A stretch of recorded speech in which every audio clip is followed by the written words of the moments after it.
Welcome to Car Shopping Questions and Answers. If you are car shopping now or in the next 6 months, I want you to type me in the comments. My name is Deshone the Auto Advisor. That's what I'm publicly known as. And all we do here is make sure that you know how to pay less than everyone else for cars. I'm very big on that. We spent the last 3 years helping people do this. And I spent 14 years in the car business before I started this. So I want you to start typing your questions. It's very important that when you're on this broadcast, you are locked in. Block out everything else. There's a lot of stuff in this world that wants to distract you. When you are distracted, you pay more money. That is what happens. When you are distracted, you pay more money. The people who get the savings, the people who know how to pay hundreds, thousands less than everyone else are locked in. So if you're locked in, I want you to type the lock emoji, or I want you to just type locked in, and we're going to get this show on the road. This entire broadcast is brought to you and sponsored by my new digital book. It's called Cars from Home, 7 Steps to Saving Time, Money, and Avoiding Dealerships. You can get a copy in your inbox immediately for 75% off for the next 30 minutes. When you visit the site, in my TikTok bio or in my Instagram bio, you'll see a button to activate the 75% off. You won't pay the $97. In YouTube, you guys will see a comment posted for you guys. I have a link pinned for you. And if you're on Facebook, if you're watching, I have a link for you floating. You can click that and that'll activate your 75%. But it's only for 30 minutes and you'll have the entire blueprint of everything we're going to discuss today. So while you guys are typing your questions, start typing your questions. Start typing your questions. I want to talk to you about the process. Thank you, Kelly. Good to see you. The process that we use to get below market leases, new cars, and used cars. Now, I know that might sound foreign to you. The idea of having a car shopping process may sound foreign because you may be used to winging it. Oh, I just feel my way around it. I hope I do okay. That is not a recipe for success, and you're not going to accidentally get a below market price. It's just not going to happen. You don't accidentally pay less than everyone else. You don't do that by winging it. And what I want to show you is how you can do this without being a good negotiator. So we use a 7-step process. That's why my book is called Cars from Home. You can already hear our process is at home. Who likes being at home? Hit the like button if you would rather spend time shopping at home than in a dealership. Hit the like button. Our process is called Cars from Home for a reason. All of your leverage, all of your control is from home. There is no power in the dealership. That's why the only time we're in the dealership is to look at cars, to test drive, and to go home. That is what we are there for. To look at cars, test drive, go home. We are never there to buy or negotiate because you have no leverage in the car dealership. So all of you, if you're like Deshone, I'm glad. Like, I hate being in car dealerships. You're going to love what we talk about over the next hour if you lock in. If you lock in. Again, if you're locked in, I want you to type the lock emoji, or I want you to type locked in, because I only want to talk to the people. I'm only talking to you. There's tons of people that's going to come through this broadcast. They know they're buying cars this week, this month, next month. They just going to wing their way through it, and they can't lock in. And I pray that we can get them to lock in so that they can see. Because listen, watch this. What y'all going to see me sharing throughout this whole show is really the people who've been locked in before you guys. Look, people like Adina. She just graduated, got her 2024 Hyundai Elantra. She decided the lease was the best way to go for her. She's paying $365 a month, no money out of pocket. $365 a month. I know people right now. In fact, this reminds me when I was young, when I had my first, I got a Pontiac G6 lease. It was $256 a month. A friend of mine bought a car just like this, a Toyota Corolla. They were paying $500 a month. So you talk about 365, 500 and change. These are major. And now to buy a Toyota Corolla will probably be more like close to the $600 a month to buy a new one. So we're going to talk a lot about our structure here. So let's get into it.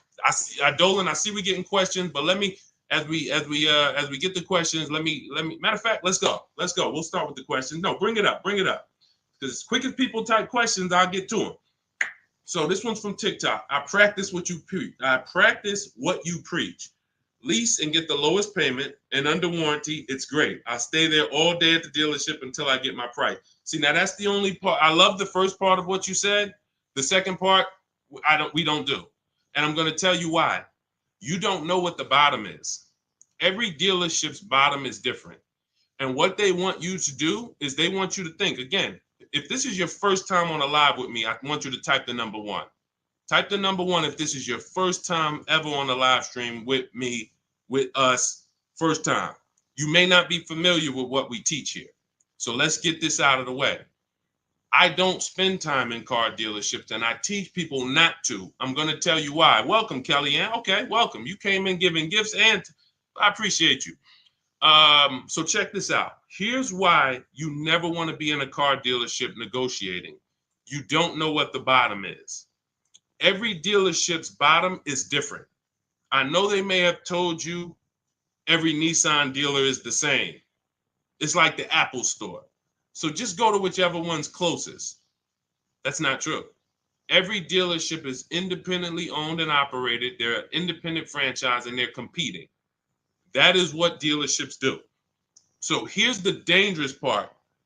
Here's the dangerous part about negotiating with one dealer. So you take somebody who, what do y'all think is a good, let's just say, right? Example. Let's take a car that is $40,000 car. What do you think a good discount would be on that? What do you think a discount where you'd be like, okay, I think that feels right.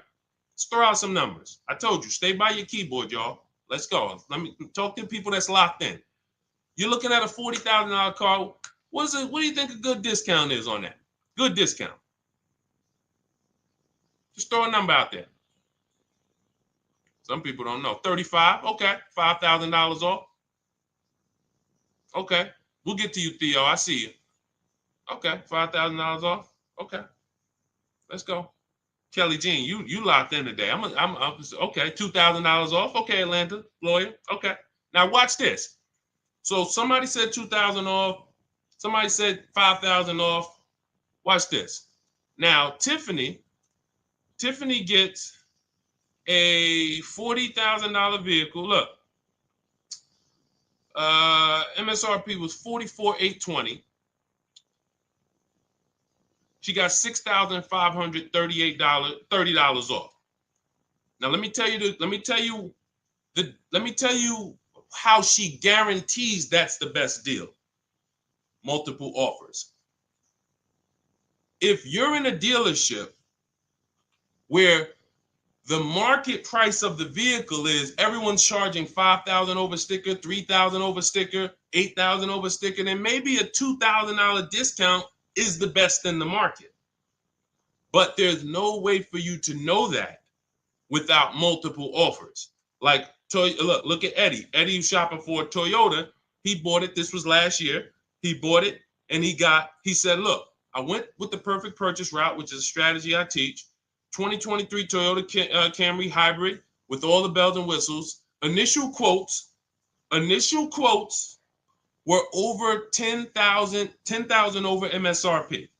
So if any of you are familiar with this vehicle, the Toyota Camry hybrid, dealers were charging people ridiculous money, and they still are. He ends up getting a $2,086 discount after he looked at multiple offers. That is the name of the game. You can't, because now let me show you a little bit more of why we must get multiple offers. You can't feel for the bottom. Look at this. When you look at somebody like Kimberly shop, she gets a matter of fact, oh no, we just had somebody I want to share with y'all because she saved more money than anyone else I've ever seen. Did I bring her deal in here? Did I bring her deal in here? Hold on one second.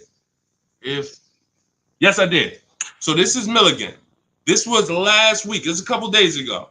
She gets a 2024 Mercedes EQE. It has a $79,000 list price.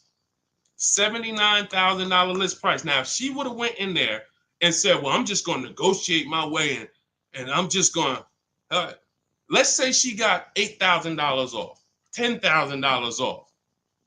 Who would feel like that was a good deal? You go in, you're looking at a $79,000 Mercedes. You know, does your gut tell you that's a good deal, or you want more? 10,000 off. Let's say 15. 15 off. And is that a good deal? Come on, tap in with me, y'all. Talk to me. Talk to me. I want y'all to know, because we don't do. I want y'all to know that I'm conservative with what I'm about to tell you. But I need you to hammer this point into your head that negotiating with a dealer is a losing battle when you're negotiating in there. So all right. So Jimmy said yes. I see you. Kelly said yes. 15 grand sounds like a good discount. I would feel good about that. Milligan paid $56,000. If you're on YouTube and if you're on Instagram, you can see it on the screen. She sent me her paperwork. This is what I do. So this is literally, people send me their deals. People who I work with around the country, whether you have my book, whether you're in my program, people send me their deals all the time. She paid 50. She saved almost $30,000 on this vehicle. Brand new vehicle. So what does that tell you? Had you gone in there and agreed to a $15,000 discount, you would have left thinking you did okay, which is the point I want to make before we wrap this question up. The name of the game with car sales, and I did this for 14 years, is not that you win. It's to make you think you won. The name of the game with car sales is to make you think you won. It is a psychological game that when you're negotiating one-on-one with dealers, it's impossible for you to you can't win. So when you step outside and you start to sit back like we do and shop from home, and you learn how to look at the market the way I teach, the way you're going to learn, the more you tap in here, you will understand that your money and your leverage is at home, putting dealers against each other. Not going into one dealer and saying, okay, how much can you take off? Okay, who got that? Type $ if that point makes sense. You cannot feel for the bottom. You cannot say, oh, okay, that sounds good. 3,000 off. That sounds good. 10,000 off. That sounds good. 20,000 off. You can't say that on any vehicle. Now, sometimes your best discount in the market is 8,000. Sometimes your best discount is, like you saw Tiffany a little while ago, 6,000, 6,500. But the only way you can guarantee that that's the best offer in the market is to be at home looking at 5 to 7 offers. And in my book, I teach a strategy called the 25 to 5, where we connect with 25 dealers online, and it literally takes us 20 minutes. I have all email scripts that you send. There's no talking. We use this for new cars and leases.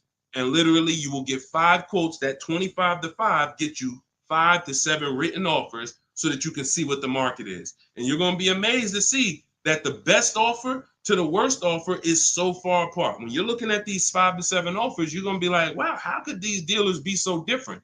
Because 80% of them are overpriced.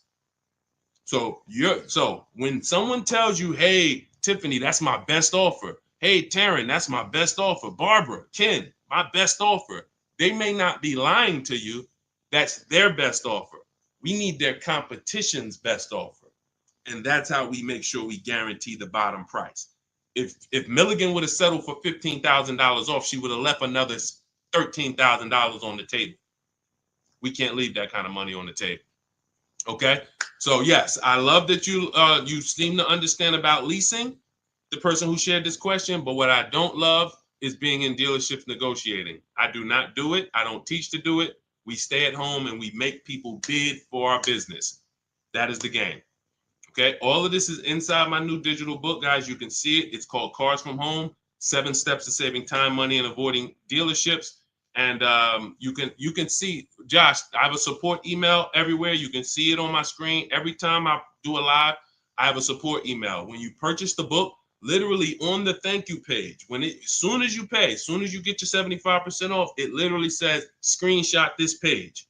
And it says, here's my support team's email, just in case you may have typed the email in wrong. And it says, click the link below to open up your book. So you can open it right there on the thank you page, save it to your phone or your computer, and I email you a copy. So DM me. If you don't see the support team email, we share it everywhere. We share it everywhere. I don't want to share it here live publicly, but DM me and we'll share it. We'll share it so you can have it. All right. Hey, Deshone, I drive 31,000 miles a year. Can I still get a lease driving that much? Theo, great question.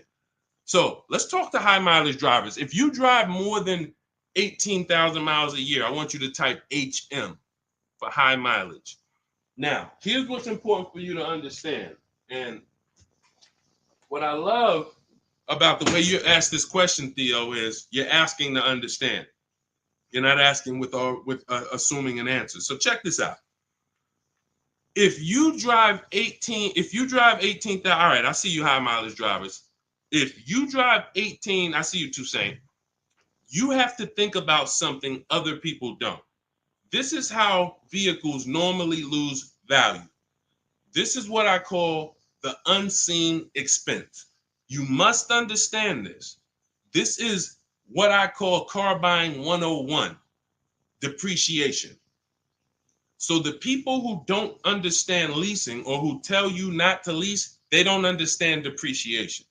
They say things like, well, I don't like to lease because I want to drive as much as I want to drive. Here's the thing. You pay for your usage whether you buy or lease. Give you an example. Let's say you buy a vehicle today for $40,000. What's that vehicle worth in 1 year, everybody? Let me ask you. Throw a number out. You buy a vehicle today for $40,000. What is it worth in 1 year? Average miles driven, 12,000 miles per year. What is that vehicle worth? Is it still worth 40? Is it still worth 40? No. Right, exactly. 33. Let's go. Let's go. Shout out to the people that's not distracted. 33. Look. So now that's a good estimate. You look and you say, all right, that's 40. This is 33. That's 1 year of time I lost $7,000. Had nothing to do with the fact you bought the car. I thought you didn't pay for stuff if you bought it. I thought you could drive as much as you want when you bought it. So let's throw a curveball in for the high mileage driver, because this is the point we're making. What happens if you drive 20,000 miles? What's the car worth? What's the car worth? Instead of average miles, where like, okay, it'd be worth 30. You drive 20,000 miles, it's probably worth 30. Instead of 33, it's probably worth 30. You lost 10 grand of value. So the more you drive, the more you depreciate your vehicle. Does that make sense? It doesn't matter if you leased or bought. If you buy a vehicle for 40 and you put 100,000 miles on it in a year, that vehicle's worthless. You go around and you try to sell it, it's probably going to be worth $12,000 or whatever, $15,000. You destroyed the value with the amount of mileage you drive. So now once you see that, now you can get that, all right, I'm not off the hook just because I paid for my car and I didn't lease it. I lose in the form of depreciation depending on how I use this vehicle. So that's the basis for us to discuss leasing versus buying. And when you look at leasing versus buying, here's what we're asking ourselves. This is step one in my book. We don't do anything else until we pass this step. How many years are you keeping the next vehicle? How many years are you keeping your next vehicle? Type into the chat. Those of you who are shopping, I want you to answer this. How many years are you keeping your next vehicle that you're going to be shopping for? 8 or more, or less than 8? This is called the 8-year rule. See, I get a lot of people, and I see a lot of you ask, hey, I'm looking at a Porsche Macan. Should I lease or buy? I'm looking at a Rolls Royce. Should I lease or buy? I'm looking at a Honda Civic. Lease or buy? It's the same answer. How many years are you keeping the vehicle? Because here's what you need to realize. You're going to lose the most value in 5 to 7 years. But after 5 to 7 years, after 7 years, the depreciation cools off and you start losing little value. Who has a vehicle outside they've had for more than 10 years? Type me. You got a vehicle in your driveway right now. You've had it for more than 10 years. I want you to type me in the comments. And we don't get many people nowadays. People are not keeping vehicles that long anymore. Okay, I see. Kelly Jean has one. Tiny Boy, I see you. All right, Naturally Dope. Okay. If you got a vehicle right now in your driveway, you've had it for more than 10 years, type me. Okay, I see you, just be you. All right. All right. These are called long-term. Look, been 18 years next month, naturally dope. Now, here's what's beautiful about them. Their depreciation is like this. What does that mean? Whatever their vehicle is worth today is probably going to be worth the same thing next year. I see you, E. Valentine. That means you beat depreciation. See, there's only two ways to beat it. Long-term ownership like them, or with a below-market lease. You cannot buy a vehicle, have it lose value for 5 to 7 years, turn around and replace it, and think you won. That's just not the way it works. You bought it for 40, you traded it in, it was worth 15, and you thought you won. You lost $35,000 or $25,000 in that time period. Was there a way we could have gotten that car or a similar car and lost less than $25,000 in that time period? This is what we're trying to do when we're beating depreciation. So if you are a long-term person, those of you who said, yeah, hey, Jose got 10-year Cadillac, had it from 2011, perfect. If that's your plan, you don't think about leasing. But if your spouse says, I don't want to keep a car that long, I don't see myself keeping a car that long, then they shouldn't be thinking about purchasing because they're going to lose in depreciation. So now when you look at what a lease is you have an opportunity to overpay.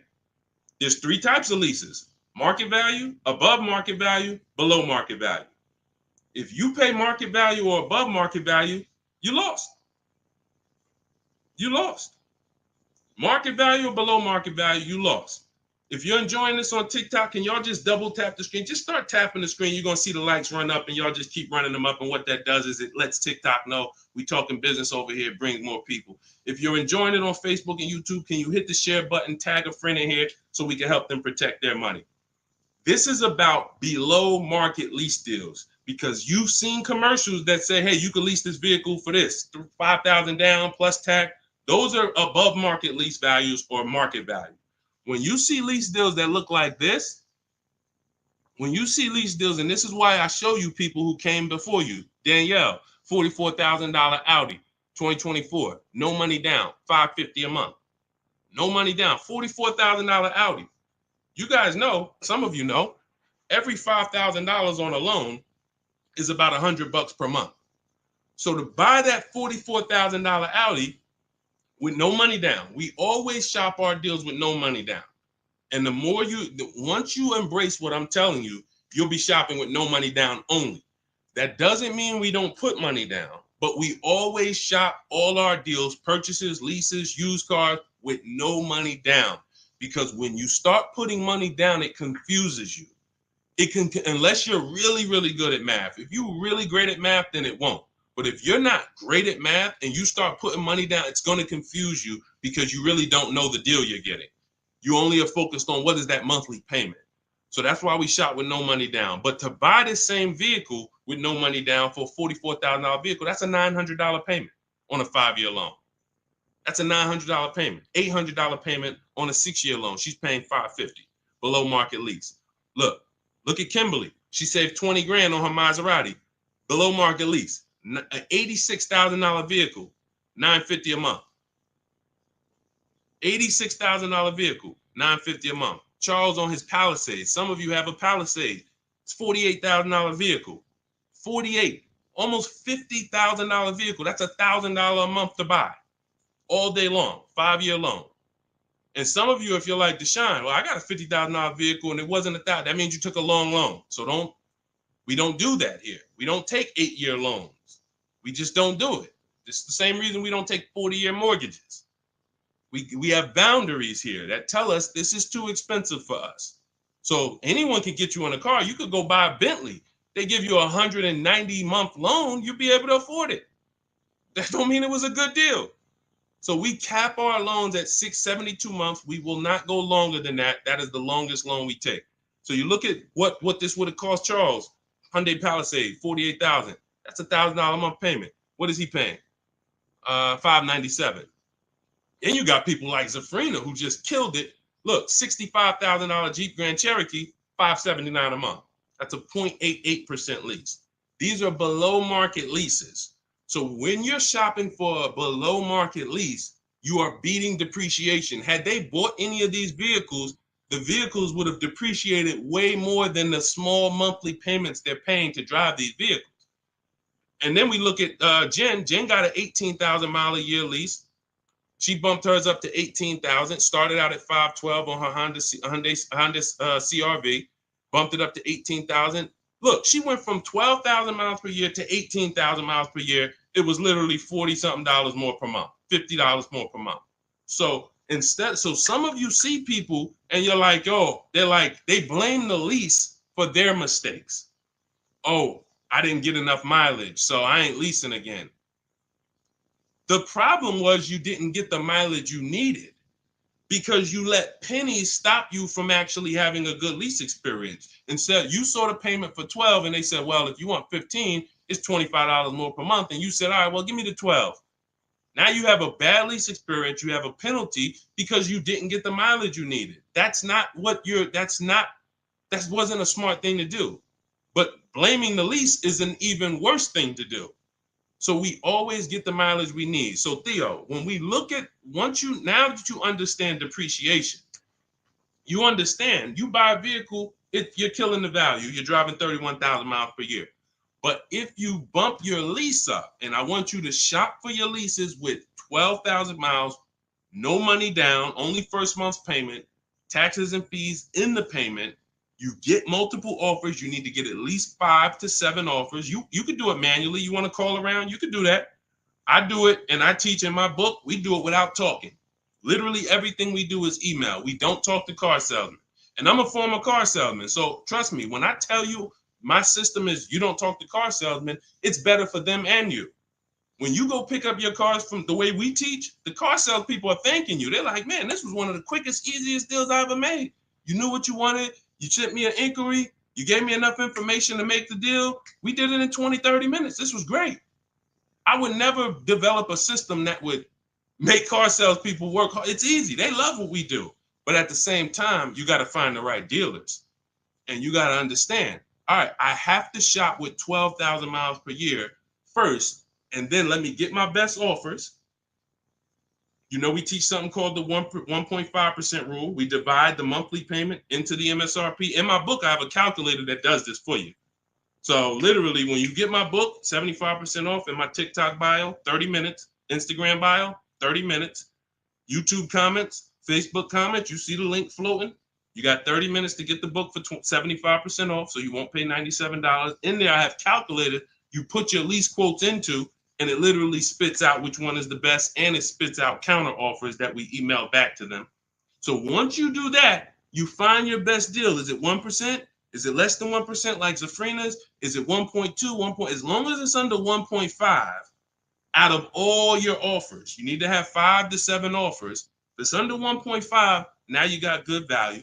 And now you ask them to adjust it up to 31,000 miles per year. You can absolutely do a high mileage lease. And you are going to spend less if you're a short-term driver. So I told you guys, if you were on the stream the other day, I talked about the guy that came in. He's the one taught me this, a customer. When I worked at Hyundai, I was a manager for a little bit. He came in, he had a high mileage lease on a Hyundai Sonata. I had never seen it. It had 72,000 miles on the car. And I was like, hey, you leased this? He said, yeah, I always lease. I'm in sales. He said, I used to buy my cars. I would always have negative equity. I had to do big down payments. I hated it. I started doing just a high mileage lease. He was only paying like $150 a month more than the normal lease for 25,000 miles a year. So instead of coming in with $10,000 or $12,000 of negative equity because he put so many miles on the car, he pays $150 more, drives as much as he wants to drive, comes back every 3 years, gets a new vehicle. He's not tying up money in these vehicles. Now, for those of you who are going to be long-term, like the people who we just shot it out about 8, 9, 10 minutes ago, that is the deal. You do not lease. You're going to buy, keep that vehicle until the wheels fall off. That's the win. But if you're not keeping your vehicles 8 years, you're overspending by thousands of dollars not leasing. And we prove that over and over and over and over here. I want you to get from being stuck in the middle. Either get to the lease side or get to the long-term owner side. Get out of the middle. That's where the depreciation hits are. That's where you lose in resale. That's where you overspend by thousands, and you know, I need you out of there. Okay? That's a great question, Theo. Great question. Go ahead, Dolan. Let's shoot the next one in. Keep typing your questions, y'all. Could y'all keep tapping the screen on TikTok and keep running the likes up? Every time you hear something you like, either hit the like button or the share button. If you're like, man, you know what? Because at the end of the day, look, it's only a couple people that help us move this mission forward. I appreciate it. I appreciate it. There's a couple, I love the people who tap in, but I really appreciate the people who share, tell their friends. I see you. Okay? I see you. And I appreciate it. Let's go.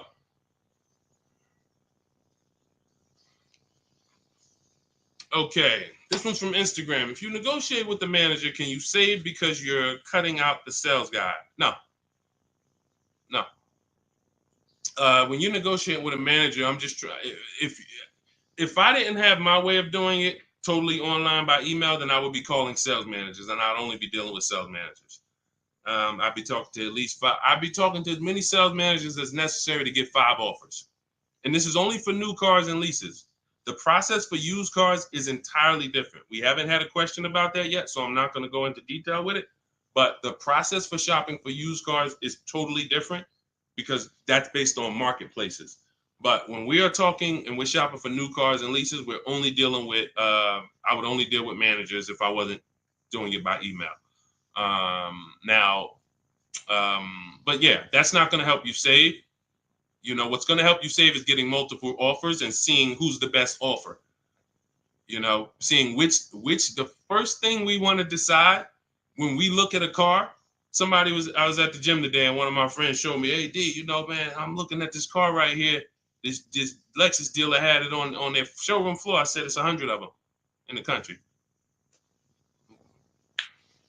See, you fall in love with that one, and you seem to think, yo, that's the only car out here like this, and whatever I can negotiate with them is great, man. 100 of those cars are around the country. 100. Maybe 30 of them are within 100 miles of you. My mission and your mission is to find which dealer is going to sell that car for the lowest price. That's the mission. It's very simple. And it's very simple when you're doing it from home. Very simple. We don't negotiate with one car. They're cookie cutter. I don't care if you're looking at the rarest Bentley. There's still a couple of them in the country. Because the more, when a dealer can make you think that we're the only ones with this car, they can charge you what they want to charge you. And you're going to say things that are going to be like, charge me more. What does that mean? Oh, man, I ain't seen this one before. Okay, ching, cash register. You say stuff. See, I'm a former car salesman, and thank God he's put me here to do good in this world. And he's given me a heart to help people, and I just never had the heart to take advantage of people. I know the business like the back of my hand. I've been a manager at Ray Katina. We had to run our own deals. Most car salespeople have no idea what I'm talking about. Me and my friend, we were just talking about this because the places we worked at, we had a different standard. We had to know the numbers. We ran the program. Ray Katina didn't have finance managers.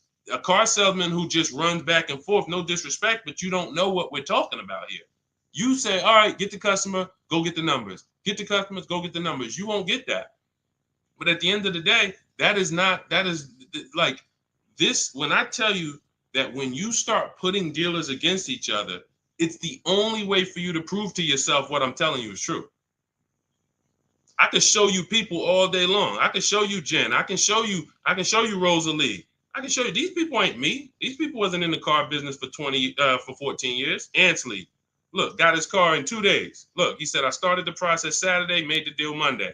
Got him a 2024 QX60 Lux, $58,000 vehicle, $554 a month.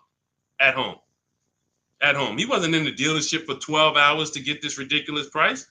I can show you this all day long, but until you see that the name of the game is putting dealers against each other, and when you see how much you're going to save, you'll never go back to the old way. You'll never go back to the old way that you were programmed to shop. You weren't taught to shop that way. You were programmed to shop that way. Nobody taught you to shop like that. It just was like, oh, I guess I'm going to go get a car. Let me go into the dealership. No one told you to do that. It's an indoctrination process. So you got to get the mindset first. Biggest thing. That's why that's why there's a couple things that I do to let you know. It's mindset first. Without the mindset, you can't get what we're talking about. Unlearn, relearn. That means you got to unlearn what you were taught. You got to unlearn what you do. If it's not working, unlearn it. You can't relearn it until you dump the old stuff. Cars from home. That's the mindset. That's the mindset. Anytime you're spending more than a couple minutes in the dealership, you got to ask yourself, I'm definitely not doing cars from home. This doesn't feel like cars from home. If you're home more, then you should be feeling like, okay, this is cars from home. And all of this is in my, if you like, guys, you don't want to remember all of this, you just want the step-by-step blueprint, that is my new digital book. It's 5-star rated. You can Google it. It's called Cars from Home, 7 Steps to Saving Time, Money, and Avoiding Dealerships. You can get your copy for 75% off in my TikTok bio, my Instagram bio, the YouTube comments, or the Facebook comments for the next 30 minutes. After 30 minutes, price goes back up to $97. And it is worth every penny at $97. People saving $5, $10, $15, $20,000, never spending more than 30 minutes in the dealership. They pay $97 all day. We sold tons of books for $97, but $24 is better. So go ahead, Dolan, shoot the next one up. All right. This one's CPB013. Is the online price the lowest they will go on a used car? All right, so this is a good question. Is the online price the lowest they will go on a used car? If I've narrowed it down and I see a car that is priced lower than everything else on a used car, now we're talking about my multiple marketplace strategy, because this is how we look for used cars. We're looking at all the marketplaces. Everywhere there are used cars at, we're looking at them. Cars.com, Carfax, Car Gurus, Auto Trader, CarMax, Carvana, Driveway, eBay Motors. 8 marketplaces. We open these up, we start our accounts. Once we narrow it down based on title, service records, accident history. We cannot, hold on. I got a feel TikTok is telling me, let me just,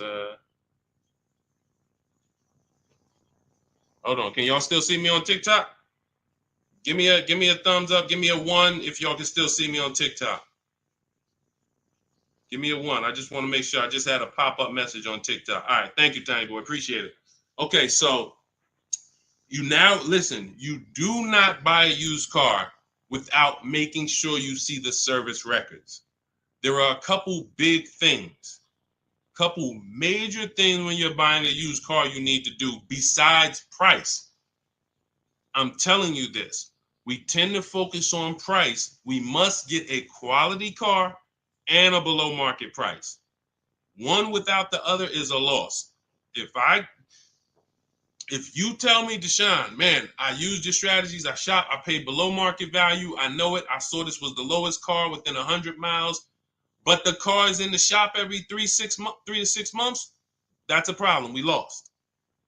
So we must get both. So we narrow this down based on service records. As of right now, Carfax is the only one I know that shows service records. So now you can pull this and you can use this on your actual, you can use this as a last case when you narrow it down. Now in my book, it's only one strategy I don't share publicly. It's my secret strategy to get free Carfaxes. I share everything else, but that's my secret sauce. So that's in my book. I'm not going to do that here. And I'm going to tell you why. One Carfax covers the price of the book. So, those of you who want my secret strategy on getting free Carfaxes, that's in my book. But once we get the Carfax, we can see the service records. If the service records aren't consistent, do not buy the car. That's my recommendation.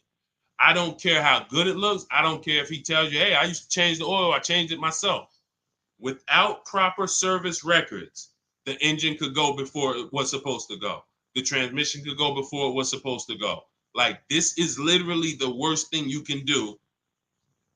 And you don't want that. Okay, let that be a deal breaker. No service records, deal breaker. So another thing you do is you type the vehicle into Google. If you're looking at a 2017 Kia Optima, what you do is you type in 2017 Kia Optima reliability. Skim the articles. Just skim the first page. It don't take you 5 minutes. Look for any red flags. Owners report electric issues. This vehicle has less than average reliability. Once you skim that and you see you're either going to eliminate that vehicle or it's going to pass, after you do that, I want you to type in 2017 Kia Optima longevity. Now you're going to see websites that look at engines and transmissions and what owners say in the long term. And it'll say these vehicles may last 200 to 300,000 miles. This is how you get quality. Again, you cannot get a great price and then not a quality vehicle. It's a loss. We got tons of people. You may have had that issue. You felt like you were doing good, and then all of a sudden your car's having problems. Whatever price you paid for it doesn't matter. The car's having problems. So this is how we prevent that to the best of our ability. So you type in longevity, you may see owners report transmission issues at 80, 90,000 miles. If you're looking at a vehicle with 70,000 miles, isn't that important? Type dollar sign if you understand. If you're looking at a used car and it has 60,000 miles, you do that quick search I just said, and it says owners report transmission issues at 80, 90,000 miles. Wouldn't you want to know that? Quick search. This is 10 minutes to say this is free. Free things that take no time, that save you thousands of dollars and headaches and money and all of this. So now, once that's happening, now we look at the prices. Now we look and say, all right, is this the lowest price on the market? All right. Are they going to charge any fees? This is what we need to know, CPB. Because some people will put a price online. Who's experienced that? Who's had a dealer that they saw a price online, they went in, and then it was a different price? Type me if you've had that happen to you. You saw a price online, you said, okay, price looks good. You go in, all of a sudden it's okay, but this, and then we got this, and then we got this, and next thing you know, you're $8,000 more than the price online. Happens all the time. How do we prevent that? We call before we go. We must verify fees before we go. So when I look at a price online, CPB, you got to understand something. There's two types of dealers. There's dealers who list used cars and they have no intention to sell the car at that price. They're going to bump the price up when you get there, and they hope you don't call. Because if you call, then they know you won't come.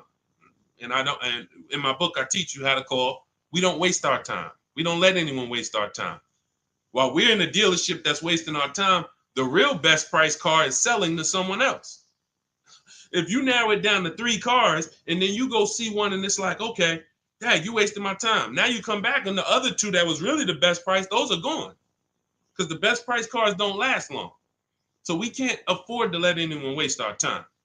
So now the goal is to see, can I get money off, but not here. We don't do that until we get there. We don't do that till we get there. Because a lot of times when we shop for used cars, we're getting notifications of every car that pops up. A lot of times we get cars that no one even knows hit the market yet. Soon as they hit the market, because I teach you how to know the market, you literally know the car there before anyone. You verify fees, you're there, you test drive it, you lock the car up. You can't call those dealers and be like, hey, could you take another $1,000, $2,000 off? Because they're going to be like, well, we just got the car. We're going to give it some chance. And I'm going to give you another insider secret. Dealers use a tool called V-Auto. When we list used cars, we know what every used car is priced at around us. We know what every single used car is priced at all around us. So we know we're the lowest price car in the market. When you're looking at that car and you see that's the lowest price out of all of them, that dealer knows they're the lowest price. So when you call them and you look for more money off and you're not there, you don't have any leverage. So we do that when we get there. So this is all in the process that we use. I talked to y'all at the beginning of the stream. We talked about process. Everything we do is a system. That's why we have thousands of people that you look all over my pages, you read those comments, you see people sold their leases. I made so much money selling my lease. Oh man, I got $10,000 off. Man, I got a deal that was $200 less than what I thought I could get. Look, I had I think Vicky, who wrote into me? I think Vicky wrote into me and said, What's her name, Vicky? Okay, can you take that question off, CP? Dolan, so I can see this. Okay, yeah, it was Vicky. She said, "Hey, Deshone, thanks to your book and the methods, I was able to get my new lease for a 2024 Volkswagen Atlas for $175 less a month than my first quotes. I did it all online except for picking up the car. I put no money down other than first month's payment in DMV. I saved over $6,000 over the life of my lease listening to your tips, using my scripts. My negotiating scripts, you don't talk, you're typing, you're copying and pasting. So if you have it, if you can't copy and paste, this ain't for you. If you're not good with a computer, you can't visit websites and copy and paste, this isn't for you. But that is the name of the game. That is the name of the game. Like, it is all about having a process, not winging it. This is a 5 and 6 figure transaction. You wouldn't wing a home purchase. I don't care if you found the least expensive shack in the country. You found a shack that was $40,000. And you're like, man, I want to buy that shack. You wouldn't wing that process, right? You wouldn't be like, oh, you know what? I can handle it. Forget the attorney. I don't need a realtor. I don't need none of that. I'm just going to go and, no title company. No, there's a process. Doesn't matter. Even the least expensive house. So if you treat car buying here like you treat home buying, if you treat car buying like you're buying a small house instead of a big TV, that's how people treat buying cars. Then people come in, hey, honey, look outside. You bought a car? Hey, I went down. I told you, I told you I was just going to get milk, but I stopped by the dealership. I knew you was out for a couple hours. What happened? Like, how'd you buy a car? Well, I stopped by the dealership. I saw this thing and I just had to make it. You made a $30,000 transaction in minutes. It's like it's a big TV, like you bought a 90-inch TV home. Look, honey, but I got a car, something that costs $50,000. I did it in a couple hours. This is why we're losing. And so part of what I got to do, y'all, I got to tell you the bad news. I got to tell you the bad news so that you can get to these prices. You're not going to get to these prices unless you realize that everything they taught you to do was for them to make more money. Once that clicks, you come over to our side and you join our side, and we'll just, you'll be winning for forever. New cars, used cars, leases, high mileage drivers, don't matter. We do it all. All right, go ahead, Dolan. All right. I'm in 3/6 years in my finance car. Okay, looks like you're about halfway in, and would do anything to pay less than $660 a month. How do you feel about refinancing? Okay, so there's a right way to refinance and there's a wrong way. Refinancing should be you qualify for a better rate now, but you don't want to stretch the loan out. And I'm going to tell you why. Most of the people who want to loan you money, they want you to take it longer. I make more money lending you $40,000 for 8 years than I do for 3 years. So the longer you take the loan, the more I'm pretty much guaranteed to be all right. If you pay for 2-3 years, a lot of that is going to interest.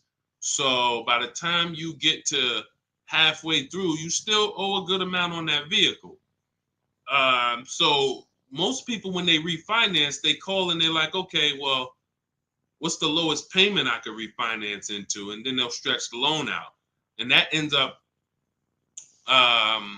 like, let's say if you paid 3 years already. Now you go in and you say, all right, well, what can I refinance to? They say, well, we could get you to $375 a month. We give you a new 6-year loan. And now people be like, oh, well, I like that better. But you already paid for 3. What's 3 plus 6? 9 years. No one's taking, there's no smart person on here that would sign a 9-year loan. But that's the problem. So here's what I would do. You're already, all right. Another thing about refinancing, it's for people who want to keep their cars. We said this earlier. The people who are keeping their cars want to actually pay them off and keep them until they, forever. or at least until they know that the depreciation is over. And that's really not even that, because once the depreciation, once you get here, you buy your car here, by the time it gets here, you paid it off. Now you don't want to get rid of it, because now this is where you've reached what I call the reward stage. This is where it's like, man, my car is not really losing that much value. Now let me keep this thing and really get my money out of it. You don't want to flip the car as soon as the depreciation has really settled. You don't. So if you're planning to keep that car and keep it 8, 9, 10 years, then you refinance, and then you say, all right, I'm just going to make sure I got the best loan. But I would recommend you refinance and pay the highest payment you can to pay off the car quicker, not stretching the loan out. It's just you're paying more. It may seem like, okay, yeah, I'm paying less, but you're paying more. You've already paid for 3 years. They stretch you out another 5 years. That's an 8-year loan. You paid on the car for 8 years now. So what I would look at is, if you're not a long-term person, if you're not keeping your cars 8 years, you should be flipping out of that car into a lease. You should literally we have a process we call the equity assessment. Some of you know there's a word we don't use here. It starts with a T. Who knows? Because I know we got some new people on here. If this is your first time, you wouldn't know this. But there's a couple people that tap in with us regularly. They locked in. They becoming below market masters. A lot of them have my book already. So there's a word we don't use. It starts with a T. See if we got anybody on here that know. Thank you, Terry. Trade. Yes. Thank you. Way to go. I love the people who are locked in. I'm always going to listen. I'm always going to give y'all extra attention, because y'all are the ones. It's a lot of distractions out here in this world. A lot of people want you reading news articles and all of that. While you doing all of that, people charging you more money for everything. Stuff you didn't have to pay overpriced for this car. But because you didn't tap in and lock in, now you just went and did it over. So yes, we don't trade. So what you would do is you would do an equity assessment. We go to cash buyers. We use 6 buyers right now online. CarMax, Carvana, Driveway, KBB Instant Cash Offer, and AutoNation and Car Gurus. That's 6 cash buyers. They compete hard. 3 of them link you to a local dealership for a cash offer. 3 of them are online car buyers for cash offers. And these are people I've helped hundreds of people sell cars to these people. I've sold my car, my mother's car. We both sold our leases, and I ain't gonna tell you what I made when I sold my leases, because that's when the market was high and every car was worth $7,000 to $12,000 more than it's worth today. You know, I'm so glad we look back and we helped a lot of people cash out and benefit from that market. That's no longer here. That's over. But there was a 3-year run where we were selling leases and making literally 5 figures. It's amazing. But anyway, the point is, you want to do an equity assessment.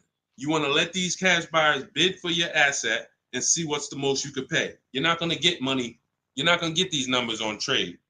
So once you do that, you see how much you can pay. Now we were switching to a lease. You get a below market lease on something. You drop your payment very simply. Very simply. You going into another finance though, it's going to be difficult for you to do that.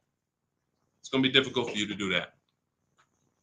Let me see the woman I had who went. She just did this. She literally just did what I just laid out for you. And let's see, what was her name? Melissa. Was it Melissa? Yep. So Melissa said, you see this a couple days ago, she said, I took possession of a 2025 Honda Pilot EXL. She realized, you know, she wasn't a long-term person. She's not keeping her cars 8 years. She's losing on depreciation. Once she learned that, she said, Deshone, I'm following the strategies. I'm flipping into a lease and I'm going into, leasing like a boss. She ends up leasing. She now gets her equity assessment done. She finds out she has $12,000 of equity in her old car. $12,000 of equity in her old car. Now, after she does her equity assessment, she says, all right, let me get my offers for my Honda. Let me see the dealer that's going to sell it to me for the lowest price. If you're on YouTube, if you're on Instagram, you can see this. And I can't share this on the other platforms because it doesn't let me. But if you're on YouTube, you can see Melissa's whole deal that she sent. So she ends up She ends up leasing $597 a month. She got a 15,000 mile a year lease. The Honda was, I believe, close to $50,000. Yep, it was close to $50,000. She has a $12,000 check coming that she's gonna put in her bank account. Now, she was used to just flipping that over to the next car. That's how they get you. See, hold on, I got it. That's how they get you. She's used to going into the dealer. What's my old car worth?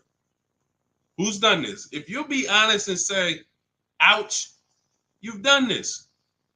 If you can't say amen, say ouch. That's what my old pastor used to say. Can't say amen, say ouch.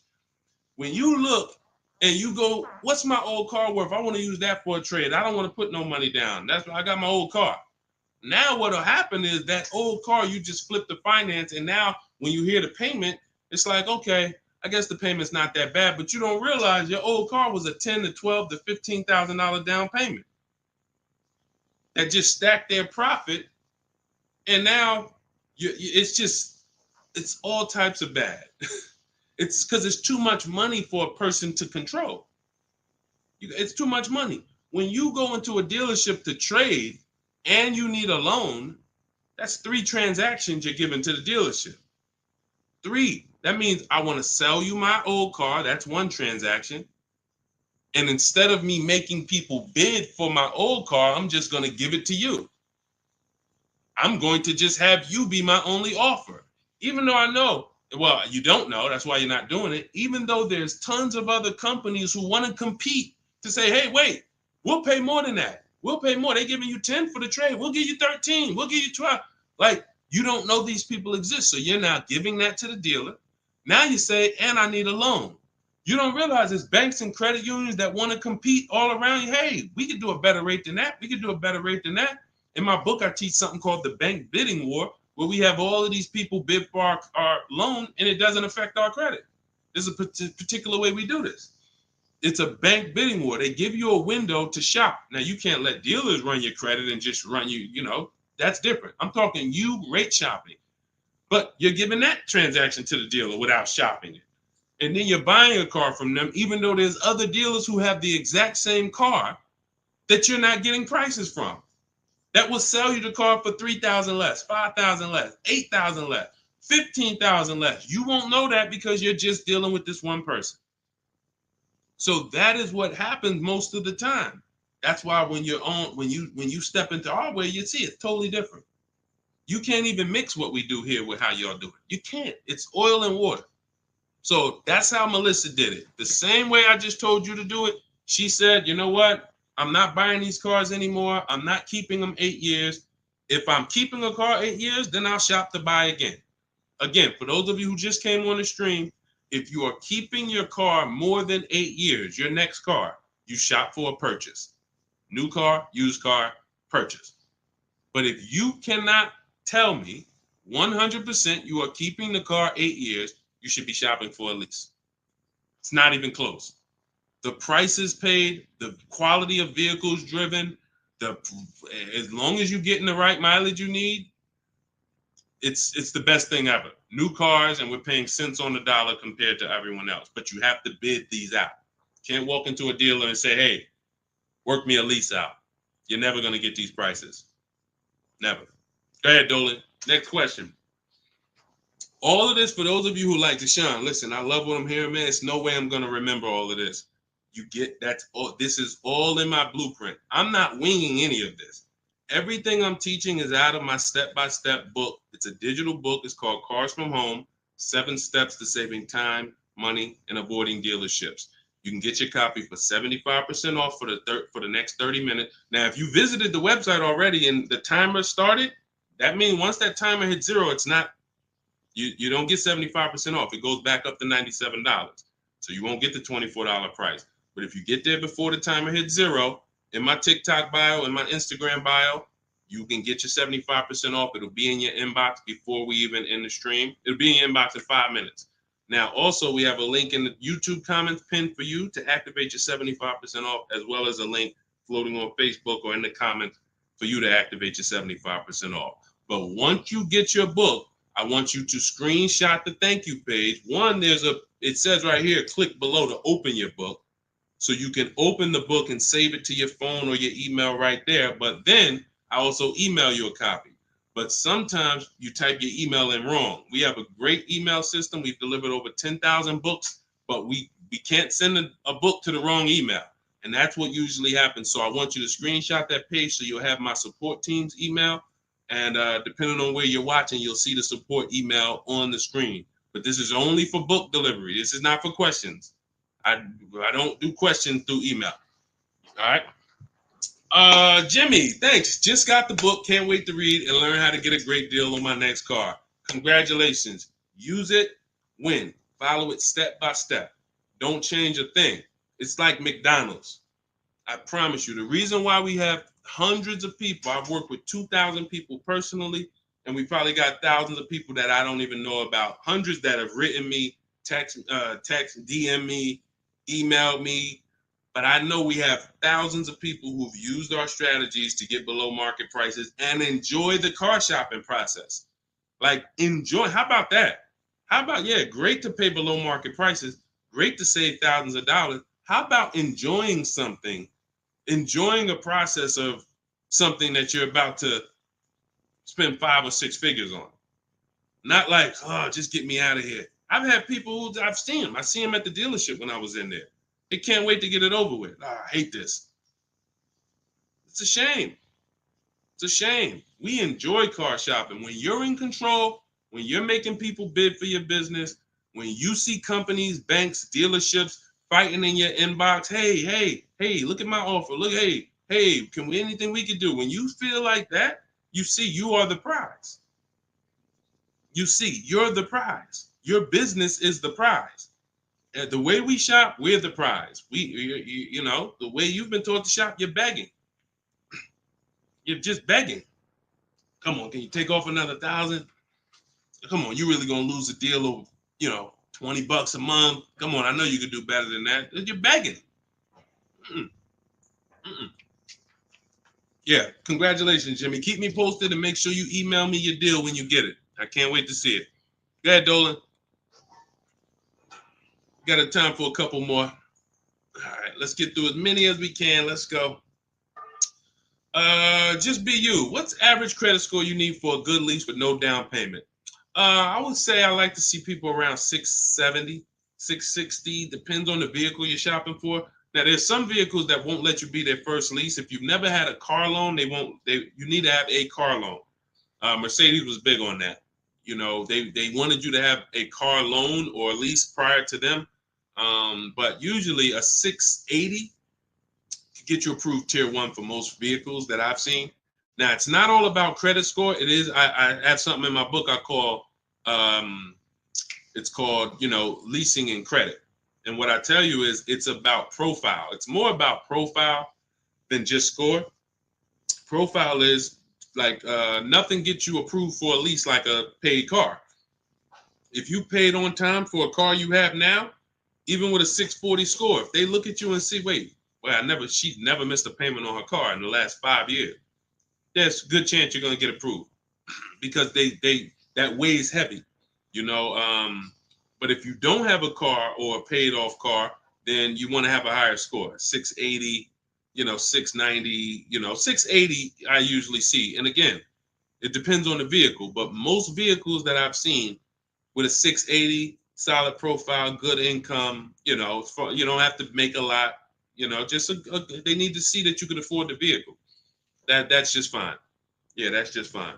And look, if you're not ready to get a lease yet, then you should be setting yourself up to get a lease. You should be setting yourself up. No, thank you, baby. You should be setting yourself up to get a lease. What does that mean? If you don't have the credit to lease right now, the last thing you want to do is go get let me tell you what people do. Can't sacrifice. Can't sacrifice. You don't have the credit, but you want to drive the nice vehicle. So you're going to go out and you're going to spend 20, 25, 30 and say, hey, what could you get me to on that? Now you go out and you're paying $800 a month. Now, you're already slightly shaky in your payment history. That's a problem because you're biting off a big payment. You're typically going to overpay for that car, and the interest alone is going to be an overpayment. Not to mention the price of the car you pay. So you're getting charged more for interest, which is normal. But without shopping strategies, now you go and you overpay for the car. So you might overpay for the car, and now you got a 22, 25% interest rate. You're burying yourself.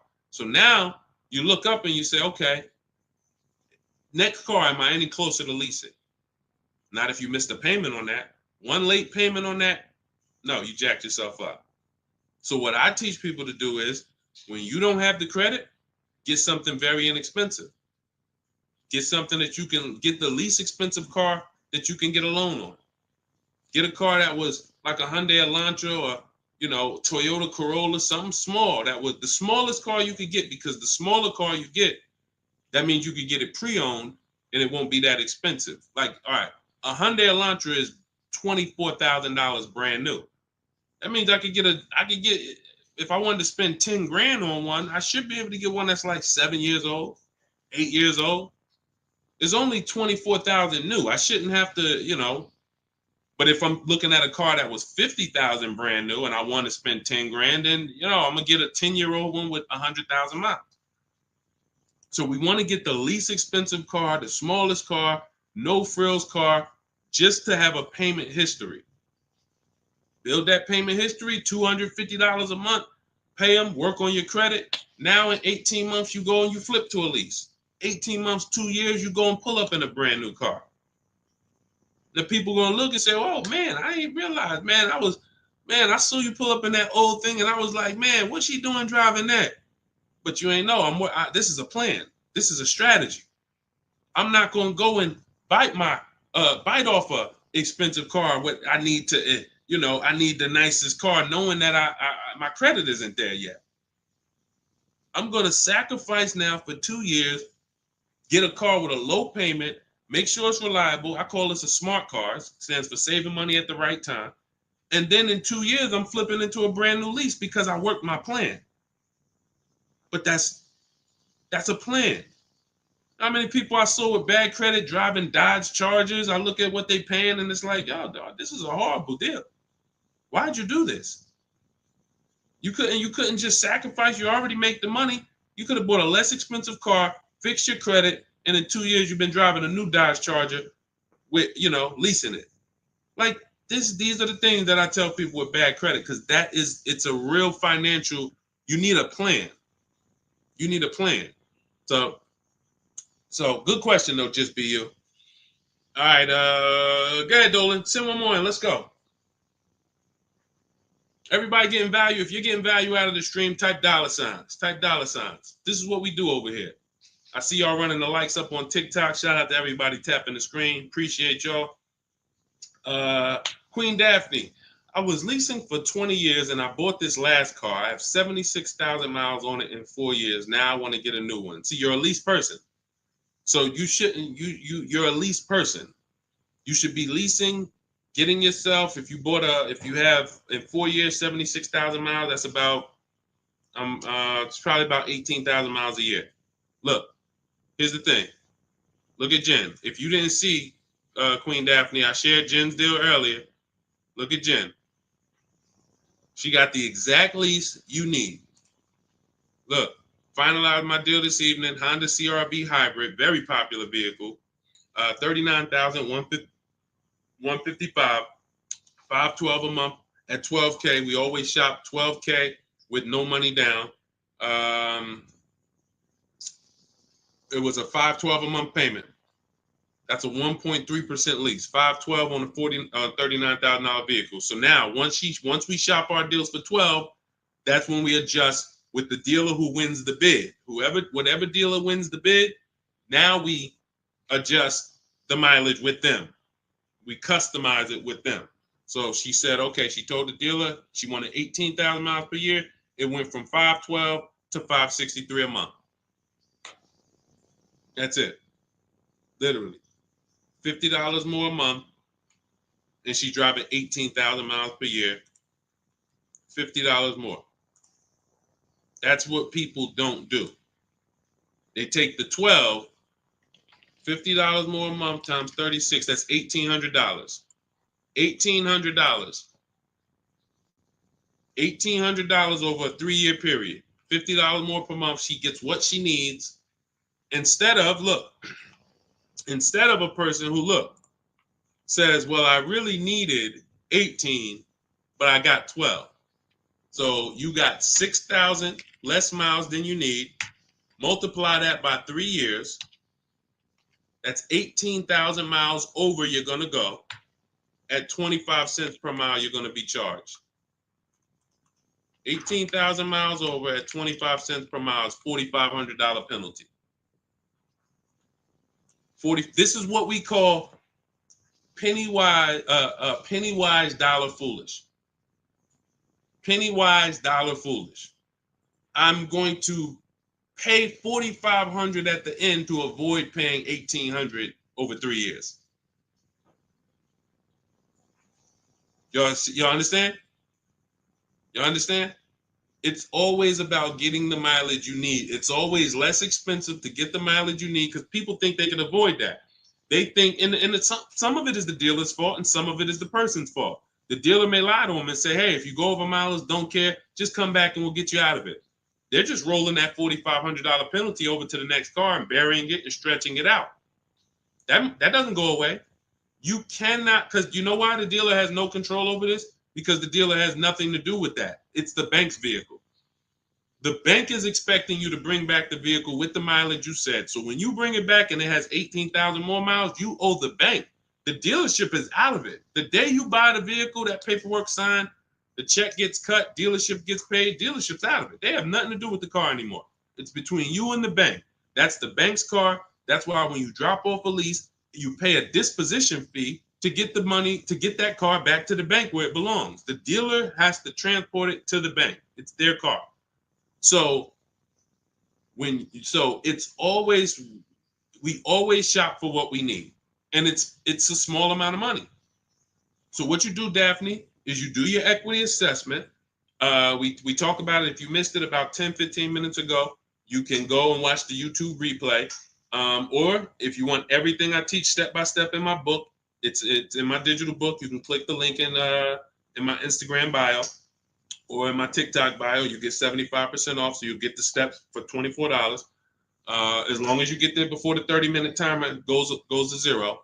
But what you do is you do your equity assessment to find out the most money a company will pay you for your current car. See if you have equity or do you have negative equity. And once you do that, now you move into shopping for your replacement lease. And it's simple. You separate those two transactions and you'll be just fine. And it's very, very simple. But I wouldn't, unless you're keeping your car 8 years, don't do this. And this happens a lot. People who love leasing, enjoy leasing, and then all of a sudden you buy something and it's like, nah, you know what? I really want to get back to leasing. That happens. I did it. And I broke my own rule. And here's the thing. When you break your own rule, y'all see, because I'm about to replace this truck because I thought I was going to keep it 8 years. This is why you have to know. When I bought this pre-owned Infiniti truck, I got a great price on it, saved 42% off the original price. That's another thing we do with used car. We must know what the original price was to know if it's a really good deal. We didn't go into detail on that in this show, but that's a big deal. You cannot, how do you know you're getting a good price on a used car if you don't know what it was originally priced? What equipment it was, what packages it had in it, what was the original list price, and what's the asking price? That's how we calculate discount. I call that the true value discount. That's in my book. So, but when I got it, I got a great deal on it. Now, when I look at the money that I paid over 3 years, once I get this new lease, you're going to see that I could have just gotten the lease. I could have just gotten the lease when you compare a used car, great deal on a used car, to a lease, they're about the same money coming out your house over a 6-year period. If you got one vehicle and you kept it for 6 years versus 2 leases, it's going to be about the same money on 2 pre-owned cars. Now, comparing a new purchase to a below market lease, totally different money. thousands more for the new purchase, thousands more. We've already hit on that throughout the stream. But what I'm going to show y'all when I do this is the amount of money that I put into the car over 3 years, over the almost 2 years I've had it. I could have just leased a brand new car for the same amount. So it's not that I overpaid, but what I could have been driving had my structure been right. And again, that's why the 8-year rule is so important. If you can't guarantee you're keeping the vehicle 8 years, you should not buy it. You should be shopping for a lease. That's the name of the game. It's not even a question. We continue to prove that over and over and over again. So anybody, if you just jumped on, you can watch the YouTube replay. You can see all the lease deals that we shared. Again, the message is get from one side, get out of the middle. Get out of the middle. You either want to be on the shopping for below market lease side, or you're a long-term buyer keeping your cars more than 8 years. Everyone who's buying their cars and trading them in, or buying them, paying them off, and then trading them in, you're losing the most money because you're on this depreciation curve. Again, we're just recapping what we covered in the show so far.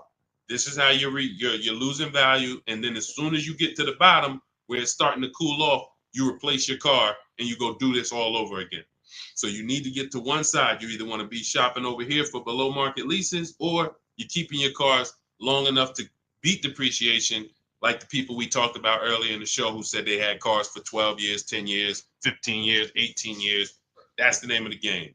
You don't want to be leasing and then buying the lease. You're mixing them. You don't want to be buying the cars and then replacing them before they're paid off. You're stuck in the middle. So let's get in the right structure. Again, all of this is out of my new digital book. It's 5-star rated. It's called Cars from Home: 7 Steps to Saving Time, Money, and Avoiding Dealerships. It is the blueprint for below market leases, the blueprint for below market used cars, new cars, high mileage drivers, high mileage leases. Everything you need is in there in a step-by-step fashion, making banks and credit unions bid for your business instead of just going with one bank. Rates are high. Whenever rates are high, you need to be shopping rates. Even when rates are low, you need to be shopping rates. And you're not, this is all money. 2 points on an interest rate literally could be $2,000-$3,000. That's big money. So we need to know this. All of this is in the book, and you can get your copy for 75% off. It is a digital book. So anything that happens new in the industry, I update it. Example, Vroom went out of business. Vroom used to be on our list of people to sell our cars to on the equity assessment, and they were on our list of pre-owned cars. When we would shop for pre-owned cars, Vroom was on our list. Vroom went out of business. I went right into the master file, updated it. Everyone who opens up the book, you never saw Vroom since then. I couldn't do that with a print book. If I had 10,000 copies in print in people's houses, how do we update it when these companies go out of business or when a new website comes into the market? So with a digital book, we do that. You get free updates for now, and that's what we've been doing. So 30 minutes only. Once the timer hits 0, the price is $97. Once you get to, before you, where can you go? TikTok bio, Instagram bio, Facebook link in the comments, or it's floating, YouTube pinned comments. Get there, get your copy for 75% off. And please send me your deals. When you make your deals, send me pictures of the car, send me the details. I can't wait to see it. All right, we'll be back for another stream. Shout out to everybody who checked in. Shout out to everybody that was locked in. God bless y'all.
Welcome to Car Shopping Questions and Answers. I am your host, publicly known as Deshone the Auto Advisor. We do these shows throughout the week to make sure that you guys know how to have a process to get below market deals. There's three types of prices you can pay with any car: market value, above market value, below market value. Below market value is reserved for the people who have strategies. It's not for the negotiators. Great negotiators pay market value all the time. They never know it.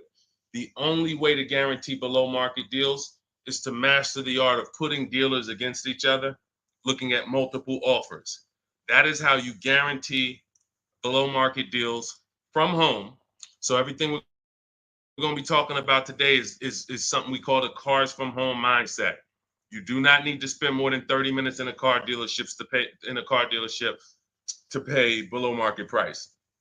What you need to do is learn how to make dealers compete for your business so that you can stop begging for discounts. So you'll see this in a whole different way. We got a couple questions already that came from TikTok, so we'll get to those. You guys can start typing your questions. We have Dolan in the background. He's moderating, and he's going to bring in as many questions as we could get through in the next hour. So we're going to try to go as fast as we can. Let's get the show on the road. Everything you're about to learn is going to be out of my new digital book. It's called Cars from Home, 7 Steps to Saving Time, Money, and Avoiding Dealerships. And as part of our welcome offer, you can get a copy for 75% off. It's normally $97, and it's worth every penny. You can Google it. You can see it's 5-star rated reviews, but I want to make you a special welcome offer to get your copy at 75% off. You can get it in my TikTok bio and my Instagram bio. Just click the link and it'll activate that 75% off. And for those of you watching on Facebook, you'll see a link floating. And for those of you on YouTube, we have a link pinned in the comments for you. So, but that's only for 30 minutes. Once that countdown hits 0, the price does go back up to $97. So even if you miss it, you want to get your copy. It'll be everything we're talking about. Okay, Dolan, let's get going. You can pull the first question in. This one's Angie B. How are you? So I just got pre-approved for $30,000 from Nissan. Should I ask about the interest rate and loan? Yes, you should. We don't usually, in fact, we never get pre-approved from a car dealership. Nissan is, I was at the gym earlier and somebody said, hey, I went into my Lexus dealer and, I said, you own a Lexus dealer? He said, well, what do you mean? I said, you said it was your Lexus dealer. You said I went to my Lexus dealer. I said, that dealer is independently owned and it's for profit. It's not for you.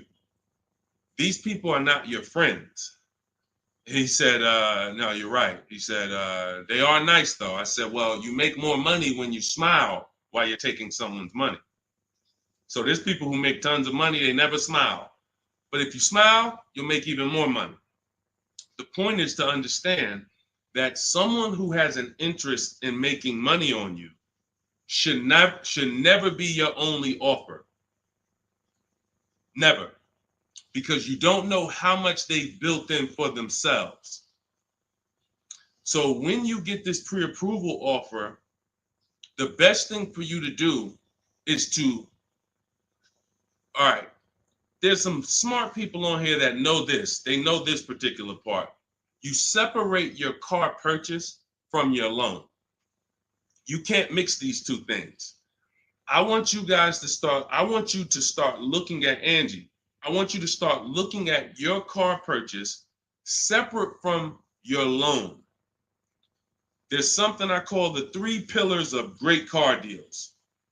3 pillars. And if y'all are on break or something, or you should have a pen taking notes, unless you're gonna watch this replay, because we're gonna cover a lot of stuff in the next hour. 3 pillars of great car deals. You must get a great deal in each pillar to actually get a great deal. First pillar, who I buy my car from. Second pillar, who I get my loan from. Third pillar, who I sell my old car to. Those are 3 independent transactions. So when you give a dealer your old car, because you said I'm going to trade, now you give a dealer your loan. And you also buy a car from that dealer. You've given them 3 transactions. Each of those transactions has big money in it. How do we know each one of those transactions have big money in it? Well, I spent 14 years in the car business, 5 years Mercedes, 5 years General Motors. That's how I know.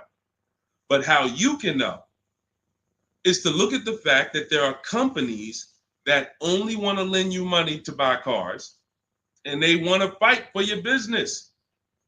There's banks and credit unions out there. They don't sell cars. They sell money. They sell money.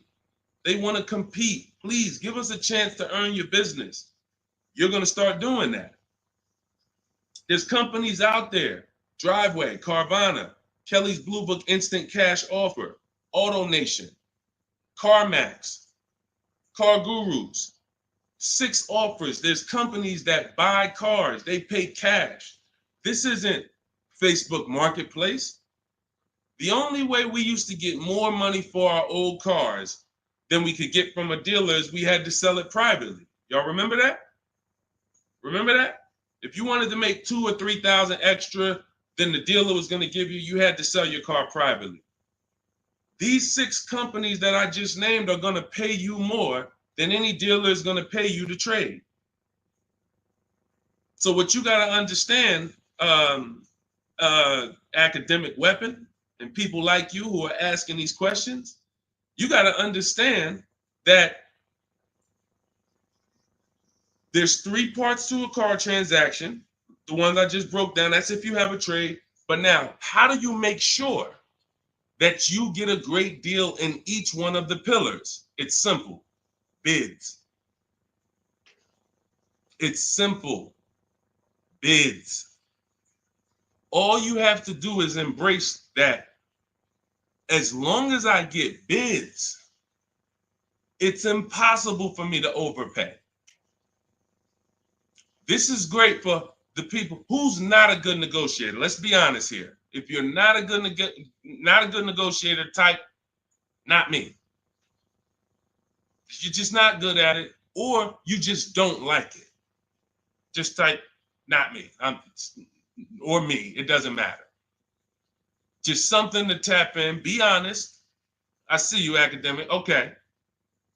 Anyone who's just not, and here's what I know, because I'm taught this in sales. Only 15% of the population is. Only 15% of the population is comfortable with conflict. Hey, Terry, thanks for being honest. This is how we're going to win, being honest.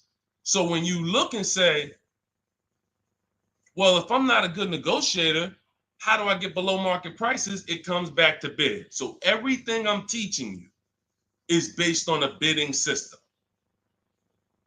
What you should be doing, Angie, is I'm gonna teach something I call the bank bidding war. This is in my new book.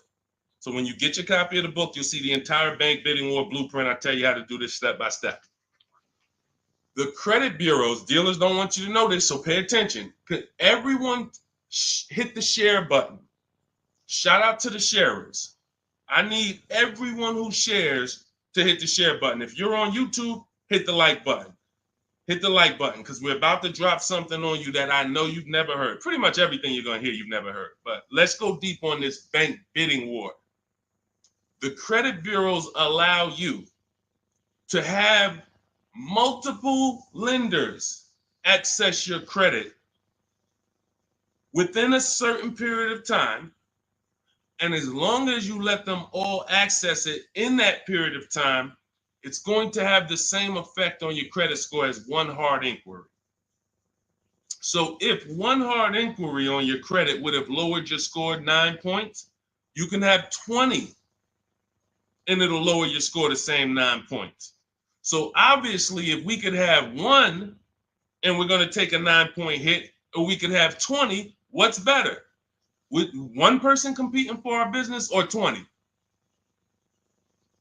So you cannot go into the dealers to do this. You can't say, well, I heard Deshone said I could go to this dealer and let them run my credit, and then the next day I could go to this dealer and let them run my credit. That's not how it works. You cannot do that. What you will do is you will make your deal for your car. First thing you're going to do, Angie, in the bank bidding war process is, let's see, are there any special interest rates in the market? That's always step one. The bank bidding war is 3 rounds. Step one is, are there any special interest rates for the car I'm looking at? Are they running 0%? Are they running 1.9%? Anything that I know a bank or credit union can't beat at all. It's a subvented rate. It's like a rebate on a finance. It's the company saying, we want to move a lot of these cars. Let's give the people low interest, no interest. Now, once I check that off, there's no special rates. Now we're moving to the next step, which is shopping for our car. Now, I have a tool in my book called the Perfect Budget Exercise. I created a calculator to do this because most of what you need to do when it comes to getting pre-approved is for budgeting. No different than buying a house. They tell you, hey, you're pre-approved for $400,000 at this interest rate and for a 30-year mortgage. Why do they do that? So you can budget. So the only purpose of a pre-approval is to budget. So the problem with these pre-approvals now is they're doing something where they're trying to get over on you. And they just see, anytime the public starts to move in a certain way, here comes the scammers, here comes the wolves. Once the public started talking about pre-approvals, every bit of the conversation went there, but they don't want you to get pre-approved and shop competition. They want you to get pre-approved and locked into them. That is what you want to avoid. Anytime you see anyone trying to lock you into them, one dealer, lock me in. Hey, one dealer sent me this letter. Come get this car from us only. Lock me into them. Hey, you're pre-approved from this bank. Lock me into them. That's how you overpay. Because they don't want you shopping competition to find out that that offer from them is not the best offer. I don't care how good it sounds. It's not the best offer until we've seen 2 or 3 and 4 or 5 other offers. Then we realize, oh, that wasn't a good offer. So when they're doing these restricted pre-approvals, where first of all, they want to ding your credit with a hard pull. We don't like that. Second of all, they want to give you, they don't give you a rate, an interest, they give you a term, but there's an expiration date on it. Who's seen that? Who's seen that? Your pre-approval is only good for 30 days. Now, you done already hit my credit with a hard pull. Now I'm out here shopping, and I'm shopping with my back against the wall, and I have pressure not from the dealer that I'm buying from. I got pressure from the bank that wants to loan me money. Hurry up and find a car. If you don't find a car in 30 days, you got to come back and we got to hit your credit again. So what are you going to do when you're out there shopping and looking and you know your pre-approval expires in 2 days? You mess around and take something that you wouldn't have taken if you didn't have that deadline. So this is not what you want to do. This is not what you want to do. Hold on one second. Hold on. And I asked the people before when we did another stream, I said, hey, do you guys want me to do these quick skim over answers so we could get 20 questions answered in an hour, or do y'all want me to go deep on these subjects? And everybody said, go deep on it. We like that. So that's the consensus. We don't do fluff answers here. This is car buying. This isn't, buying a pair of shoes. We go deep on answers. So we stay away from these because those were the games. These are the games these lenders are playing now. They don't want us shopping them. They don't want us shopping their competition. They're making a ton of money on interest, charging 7, 8, 9% interest, 10% interest to people who aren't shopping their competitors. We don't do that. What we're doing is we are going to, once we see that there's no special interest rate, we move into shopping for our vehicle. Now we're getting bids. Once we find the best offer on our vehicle, new car, used car, we lock it up with a deposit. We never take on the spot delivery. Type a $sign if you understand. Type a $sign if you've ever taken on the spot delivery from a car. You went in, signed the paperwork, same day, took it home. Type a $sign if you've done that. We don't want to do that anymore. I'm going to tell you why. On a finance, you don't have an opportunity to shop rates. You got to shop rates. From now on, you will be shopping rates. You're going to have 5, 10, 15 lenders compete to see who's going to give me the best rate. Because if I pay 7% on a $30,000 loan, but I could have got 5.29%. That's probably $1,500. That's probably, and we never go back and refinance. We just end up with a higher rate than we could have gotten. We wonder, we hope, hey, dang, I wonder if I got the best rate. This is what's going to eliminate that. So you're going to put the deposit down. Hey, I'll call you tomorrow. I'm going to go shop my lenders. And here's what we do that no one is teaching. We always let the dealer see if they can beat the rate. We do not only strictly go with our lenders. We don't have enough lenders to do that. If we had 20, 30, 40, 50 lenders that we were shopping, we got like, I show you how to reach out to about 5 in my book, but the dealer might have another 12, 13, 15. So we want all of these people competing. That way we guarantee we got the best rate. So what I want you doing, Angie, is I want you to not focus on one dealer's offer, one Nissan offer. No, that means nothing. You want to learn to separate your transactions. We've talked about the 3 pillars. You're going to bid each one out. And the best part about bidding is you can do it all online. You can do it all from home. 90% of what I'm telling you, 90% of how we buy cars and the people you're going to see, I'll introduce you to over the next hour. You see a lot of people who learn from me. It's from home. That's why my entire process is called Cars from Home. The book is called Cars from Home. It's a digital book. It'll be in your inbox in 5 minutes, but you got to get there before the 30-minute timer goes down to get you 75% off. It's normally a $97 book, worth every penny. But for the next 30 minutes, if you haven't visited yet, you can get your copy for 75% off. Go to my TikTok bio, the Instagram bio. Don't miss it. You can come back to the broadcast. We'll be here. YouTube, we have a comment pin for you. On Facebook, you guys can see the link floating. Get your 75% off. That way you have all of this stuff step by step for the rest of your life. And when things update, I update the book. So that's another reason I love a digital book, because things happen, things change, new websites come out, boom, I go right in, boom, boom, update it. I don't charge you. Hey, you bought my book 18 months ago, but here's version 2. Send another $32 to, no, I want people to win. If you want to win, you're going to win with me. That's it. I'm not looking to nickel and dime people. That book should be $500, but at the end of the day, I want people to win. We want to make it accessible for everybody. Go ahead, Dolan, shoot the next one in. Skinner, good to see you, my man. Always checking in. Always good when I see you. What's going on? Let me get this book. Go ahead, Angie. Use it and win. Use it and win. All right. What's up, Yo? Good to see you. How can I get your people to help me out? I'm trying to purchase a vehicle in the next 2 weeks. We have a Shop with Deshone program. It's been out. I shop with people all around the country. So I always say, get in where you fit in. Some people are do-it-yourself people. Anyone who's a do-it-yourself person, we have the master blueprint. It's step-by-step. There's different paths. So you're not reading a book on leasing, buying new cars, used cars, high mileage driving strategy. You're not reading all of that and then trying to see what I do. There's paths. I basically have it like the warp zone. If y'all ever played Mario, if you're on a lease path, I have links in the book that keep you on the lease path. You're not reading used car stuff if you're leasing. It's going to confuse you. So, but that's do it yourself. That's the blueprint. Some people are like, okay, I want to do it with you, Deshone. Can we work together? Yeah, we have that too. And we have to, so I put the information out. There's no excuse. There's no excuse for you 2 years from now being on my live and saying, hey, I'm still trying to figure out the car buying process. There's no excuse. You got a 14-year veteran here who nobody in the industry can control me because I don't work for a dealership.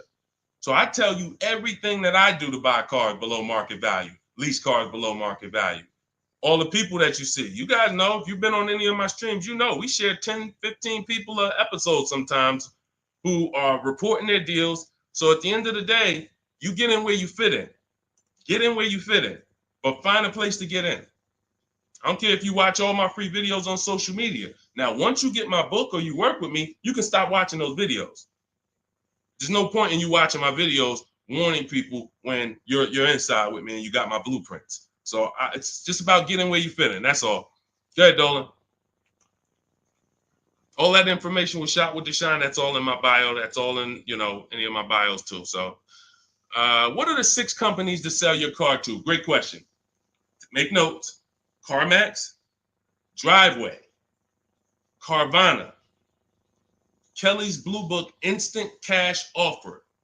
Do not use the Kelly Blue Book algorithm site where you just put your year, make, model in, boom. Your vehicle's worth $18,000. Do not use that. That is worthless. The only thing that matters is cash offers. That's all that matters. These are people who literally, they either send an inspector to see the car, or you go to a local spot, have the car inspected, they go and they cut you a check. Like it's like that. They don't negotiate. Sometimes Kelly Blue Book will patch you into a dealer and they'll say, hey, I might be able to pay more if I see it. We don't usually fall for that. We want strictly, hey, there's no used car manager in this world in this country who can't put a number on a car sight unseen. Like literally seeing it, that car is worth about this. That's what they do all day long. Look at cars in auction, make offers, make offers, make offers. So all of this stuff can be done online. And these are the people who pay more than, see, you're not going to, once you use this process, you're getting bids. Remember that. So if you're like, hey, I'm looking for a 2019 Honda Accord, I'm going to show you how to see the entire market. Because the problem is, there's another guy at the gym, because people know me locally, a couple people know what I do, and they'll come up to me, hey, I'm looking at this car. I'm like, look, I don't do this. I don't do this. I don't care how close you are to me. Like, I don't do this anymore. But, you get the same information. We've laid out the path. But he showed me, I just saw this car, though. I was looking at it. I said, there's probably 50 of those cars within 100 miles. There's definitely 50 within 300 miles. So the whole idea, remember, you have to know the goal of the person trying to sell you something. It's to lock you in to them. They want you to think this is the only one. This is the only offer. No, there's cars are cookie cutter. If y'all ever see these new cars come off the truck, you'll understand. Oh, they sent 4 of those black ones. There's 4. These cars are cookie cutter. And all of these dealerships are competing. So when we start bidding and getting bids and we find the lowest price car in the market, we get the lowest offer on a lease, on a finance. I have all of this in my book. We do this by email. With a used car, we go on the marketplaces. We go on, it's like shopping on Amazon or BestBuy.com or Walmart. We're going to all the marketplaces for used cars, and we're just screening it down. We'll talk more about that. If somebody wants to know how we screen down used cars, feel free to ask that question. But the point I'm trying to make is once you have found the lowest car in the market, that dealer knows they're selling that car at the lowest price in the market. So they cannot turn around and beat all of these other offers that Carvana and CarMax and all of these companies made to buy your car. They'll be out of business. You can't be the highest price. You can't pay the highest price to buy people's cars and then pay the lowest and then sell your car for the lowest price. You're just not going to make any money. So what we do is we find the person who wants to buy our car for the highest price. That's step 2 in my books, the equity assessment process. Those 6 companies that I named. We do this with leases too. We sell leases too. I've been talking about this for 3 years, and I know there's still people who like, Deshone, I didn't know you could sell a lease. If you didn't know, type a question mark. If you didn't know you could actually sell a lease and pocket cash if you have equity, type a question mark. So once we do the equity assessment, we've seen this is the company that's going to pay me the most for my old car. Now we're shopping for our new car. This is the company that's going to sell me the new car for the lowest price. 2 pillars. 2 pillars. You see what I'm saying? That's 2 pillars of our car deal. Guaranteed we paid, got the most for our car. Perfect, check. Got the least car, got the lowest car in the market based on bids, based on multiple offers. This is how it's done. And this stuff takes an app. Like when you guys get good at this, you'll be able to do this in 90 minutes to 2 hours. 90 minutes to 2 hours. I can get any car I want below market value. I'm going to pay less than everyone else. It won't take me more than 90 minutes. You'll get there.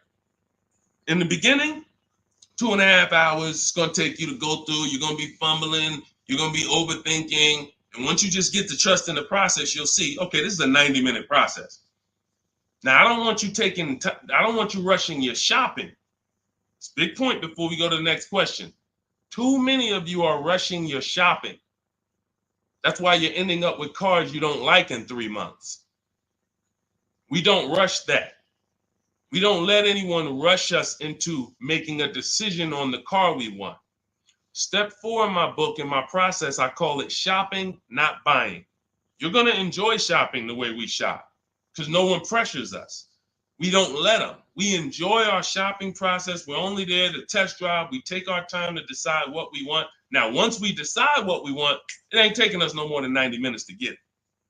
But the deciding of some of you might spend 3 months deciding what you want, and that's okay.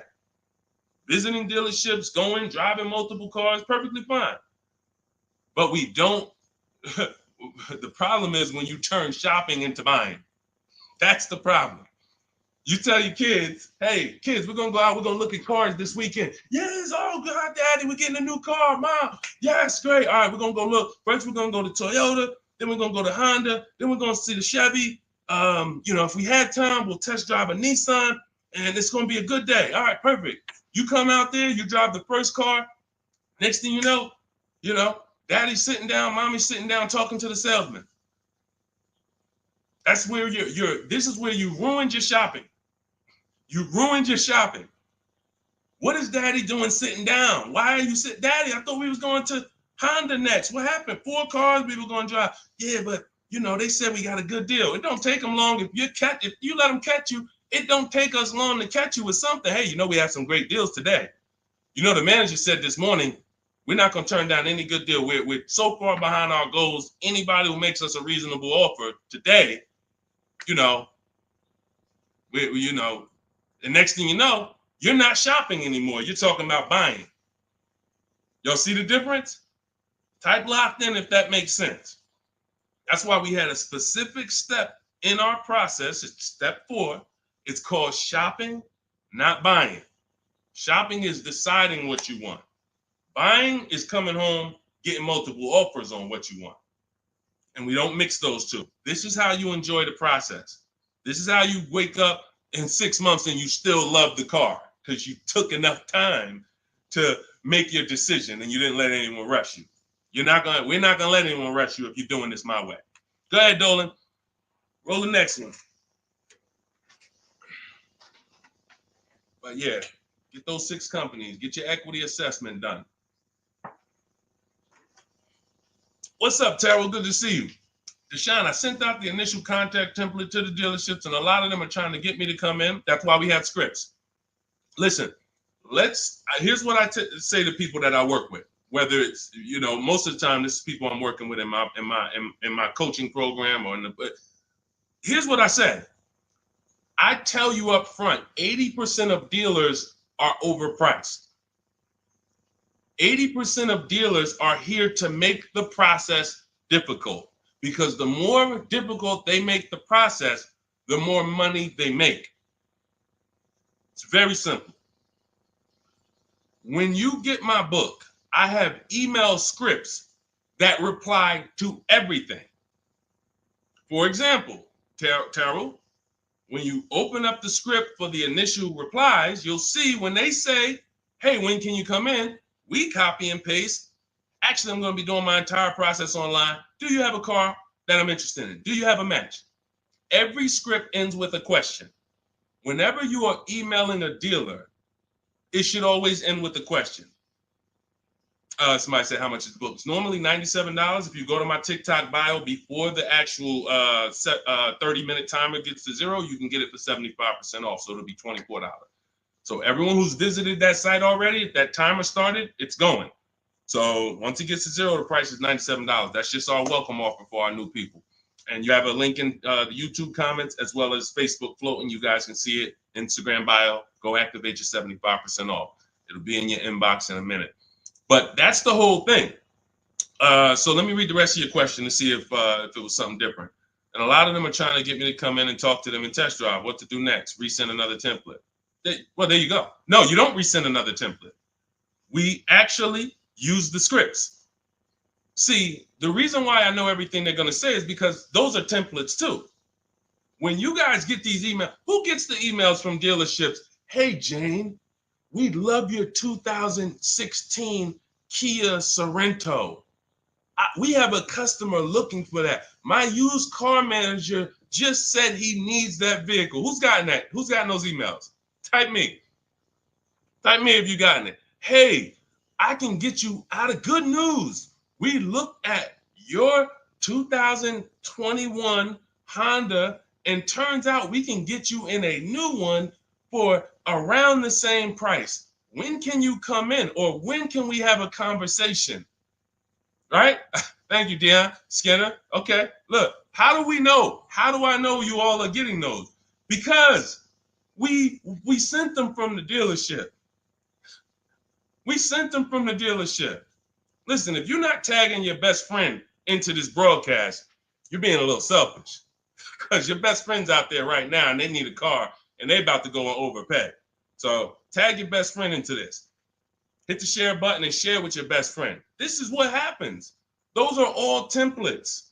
There's a software we would use, Mastermind, Momentum. What it does is it just searches the whole database and it sends out templates to these people. If we send out 1,000 emails, 100 are going to reply. It's going to lead to this many appointments. Those are all templates. That's not custom stuff. Those letters aren't, oh, they took the time to send me a letter. So it was easy for me to prepare the counter scripts because I know everything they're going to say. When can you come in? Can we have a phone call?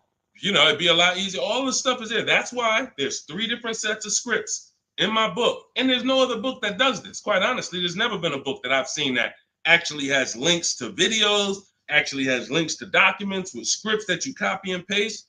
That's what I said. When I tell you the book should be $500, it should be. And then it will be, I'm only going to sell it to the people who really, really value their money. And they would. And they'd be like, Deshone, this was an expensive book, but I tell you what, this book saved me more money than probably any book I ever bought. But again, that's not God's plan. God said, listen, make it affordable, son. The people who are going to get it, they don't have no excuse. They have no excuse now. If the book was $500, you could, man, I really would get the book, but I don't want to lose $500. Book's $24 if you get there before the timer.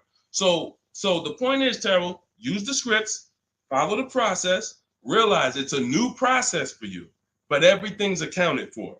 Everything in the process is accounted for. Just use your scripts. Everything they say, copy and paste, and keep the conversation moving on your terms. And don't try to turn an 80% dealer to a 20% dealer. They're not going to be that. They're doing what they're supposed to do. Let them eliminate themselves. Usually, if a dealer's going to make it hard, there's a reason. God, we use a strategy for leases and new cars called the 25 to 5. We connect with 25 dealers online in 20 minutes. Then we send this initial contact template that Terrell sent. That's going to give us 25 dealers' inventories we're shopping from. So we never have to worry about, hey, you know, I don't really have that car, but maybe I could get it. You're shopping with one dealer, you're shopping from one inventory. Whatever they got, that's all we got. No, we're shopping from 25 dealers' inventory. So now out of the 25, we're looking to get 5 to 7 quotes, 5 to 7 offers. You're going to see they're going to be $150 a month to $200 a month apart, minimum. That's just how it is. And that's when you prove to yourself, holy crap, I see how different these dealers are. It's not close. It's not like, hey, I got 5 offers. This one was $605. This one was $590. This one was $580. This one was $570. Heck no. This one was $620. This one was $550. This one was $475. This one was $450. That's how far apart they are. The 80% make big money, big, huge commissions. Like, it ain't like, so the 20% are the people who we want to find and do business with. These are the people that compete. They want to beat their competition. We find them and we buy from them. Great question. Thank you, Terrell. Good to see you. Next question, Dolan. Amen. Good question. And that's very common. Again, very common. It's a new process. All right. I said that's the same question. Same question, Dolan.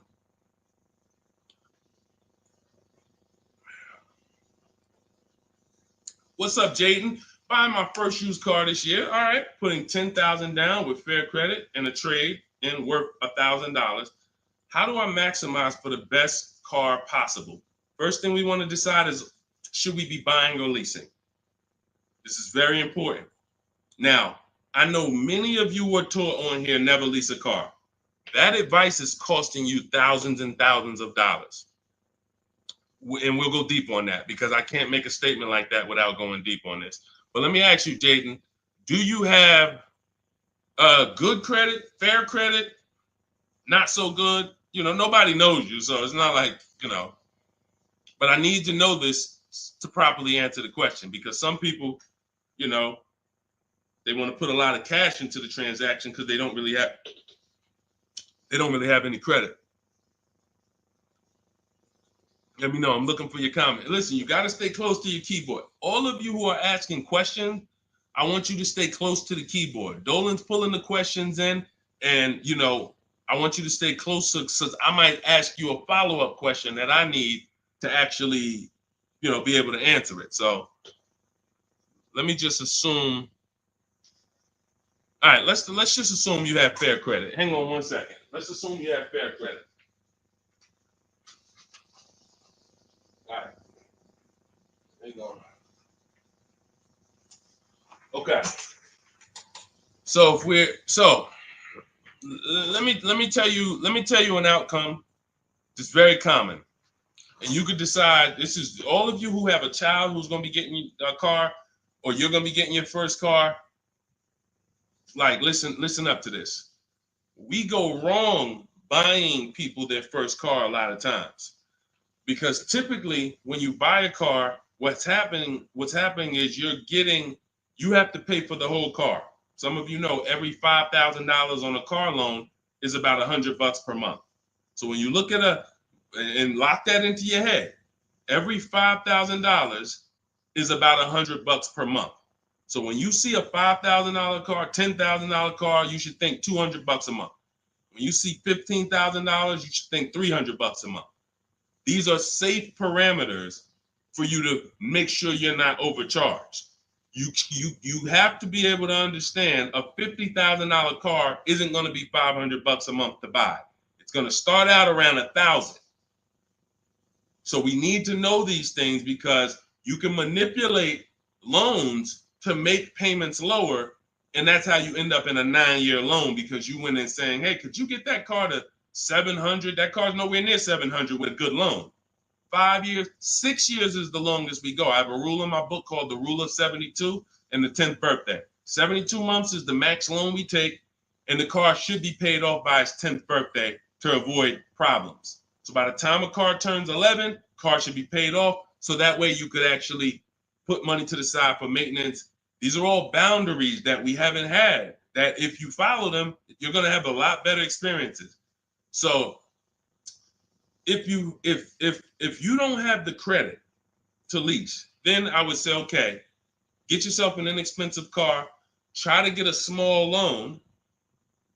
You know what? The first question is, how many years are you going to keep the next car? That's the first question. That is the first question. When you open up my book, the first question, if you and I were talking on the phone, Jaden, the first question I would ask you before credit, before anything, Jaden, how many years are you going to keep the car? Now, if you say to me, Deshone, I'm definitely keeping the car 9-10 years. I don't need a car every couple years at all. I'll keep a car a decade. Perfect. Forget about leasing. In my book, first step is, how many years are you keeping the next car? I want y'all to answer that. Everyone who's shopping, everyone who will be shopping, you're shopping now, or you're going to be shopping soon in the next 6 months, a year. I want you to answer the question. How many years are you keeping the next car? Guaranteed. Guaranteed. Because everything else comes after that. When you're going to keep it 8-9 years, I'm going to show you the steps you need to make sure you get a car that will last 8-9 years. Plenty of people say, oh, I wanted to keep the car a long time, but you didn't take the steps to make sure you got a car that would last that long. So everything comes from this question first. How many years are you keeping the next car? So now, Jaden, let's say you say to me 8-9 years. Perfect. So now what we're going to do, we're going to the purchase path. Not thinking about leasing. New car, used car, based on budget. Based on budget. Now you said you have a trade-in worth $1,000. I'm guessing it's an older car, so you can still put it through the equity assessment. But if you're saying it's worth $1,000, who told you that? See what I'm saying? See, the highest offer for your car is what it's worth. I want y'all to get into the habit of getting offers so that you know exactly what your car is worth, not letting one person tell you what your car is worth. So now let's just say, for example, your car is worth $1,000. Now we're looking at, well, do we get a new car or pre-owned car? And if we get a pre-owned car, here's how we determine new car versus pre-owned car. Budget is one. Now let's say you could afford both. I could afford a new, I could afford a new pre-owned. Which one? Well, it's based on values. Some people, you only get a new car every 10 years. You're like, hey, I want to get me a new car. Because at the end of the day, over a 10-year period, the amount you pay for the new car, you'll get some of it back on the back end. And some people are like, I want to get a new car every decade. I want to treat myself. I could afford both. Some people are like, hey, I could afford both, but I'd rather knock 30% off. I don't need the latest one. I'd rather knock 30, 40% off what the price would be. It's just different values. There's no right or wrong there. In my book, I teach you both of those things. When you get to that step, that's how I help you make a decision. So sounds like, I would need more information. That's why I'm asking you, because I don't teach a one size fits all thing. I teach based on where you're at, here are your options. Pick one. Now, when it comes to buying versus leasing, oh yeah, one size fits all. Anybody on here who is not keeping their cars 8 years and you're buying them, you're losing thousands of dollars. You're just losing thousands of dollars. You can't compare. Like, look at somebody like Safrina. I use Safrina's deal. Oh, that's Teddy. Look at Teddy. That's a luxury car. Let's take a luxury car. Teddy got a $73,000 BMW. $73,000 BMW. He's paying $856 a month. He's not keeping it 8 years. He knows the 8-year rule.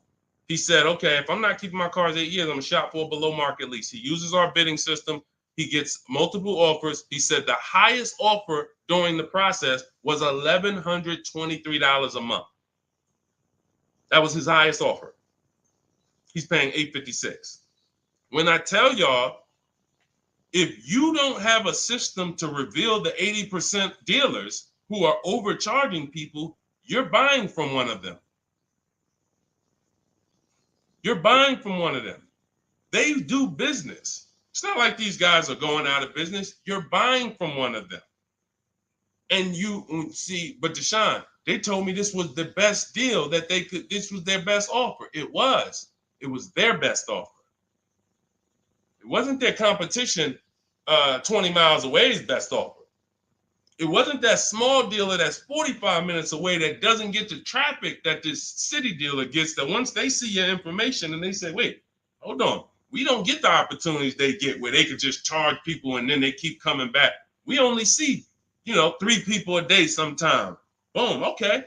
Listen, we're gonna beat their competition, we're gonna beat them, and we're gonna have our license plate in their market. This is what you can't see that when you're in a dealership trying to make a deal, negotiate with them. So this is what you prove to yourself. The 80% dealers charge tons of money before, and they won't go below a certain price. They might take off $3,000. I ain't going no lower. That's it. You don't want the car? Next. See you later. Listen, sorry, I'm not selling a car for less than that. They have a minimum threshold, a maximum amount. We ain't taking less than this for our car. Their competition, they'll go 3,000 less than that. Got to get them. So now let's go back to the leasing versus buying scene. When you look at this and you look at Teddy, you can see, can you take that comment down, Dolan? Matter of fact, I got it. Look at Teddy. So $829 a month, he's paying $856. Now, $73,000 vehicle, that vehicle on a 5-year loan, every $5,000 is about $100 a month. That vehicle should cost $1,500 a month. Even if he got a huge discount, let's say he got 15 grand off. Somehow, magically, he got a ridiculous discount. Instead of 73, he pays 60. $1,200 a month, 5 years.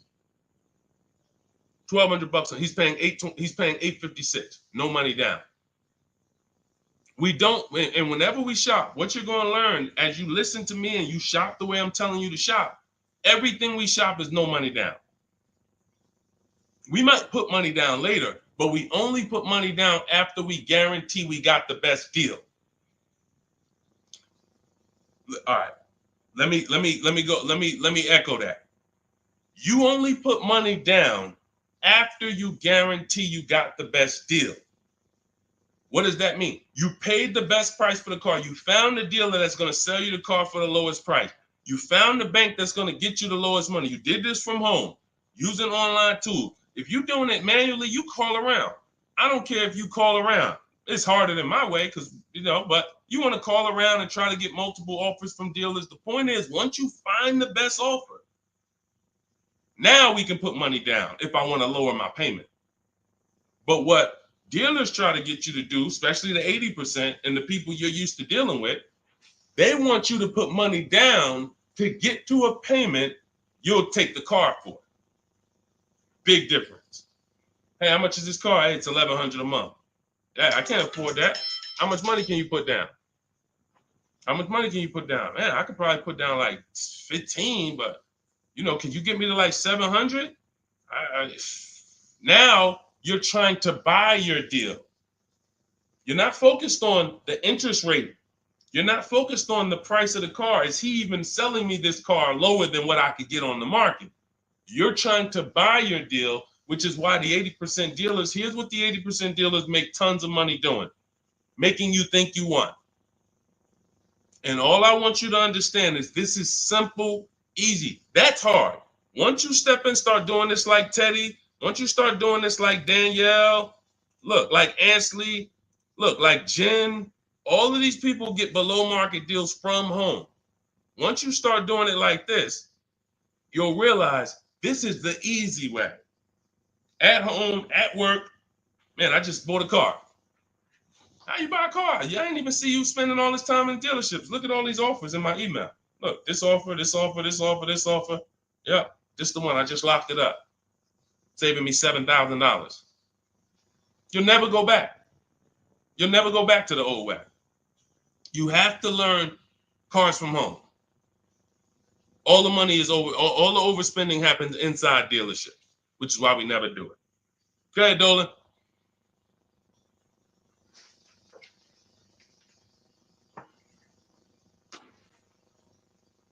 Let's go, Dolan. Keep them queued up, bro.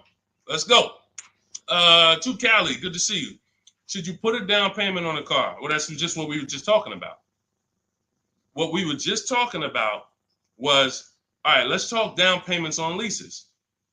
First of all, you got to realize something about a lease. Whenever you put a down payment down, if the vehicle's stolen and they don't find it, or if it's totaled, you don't get the money back.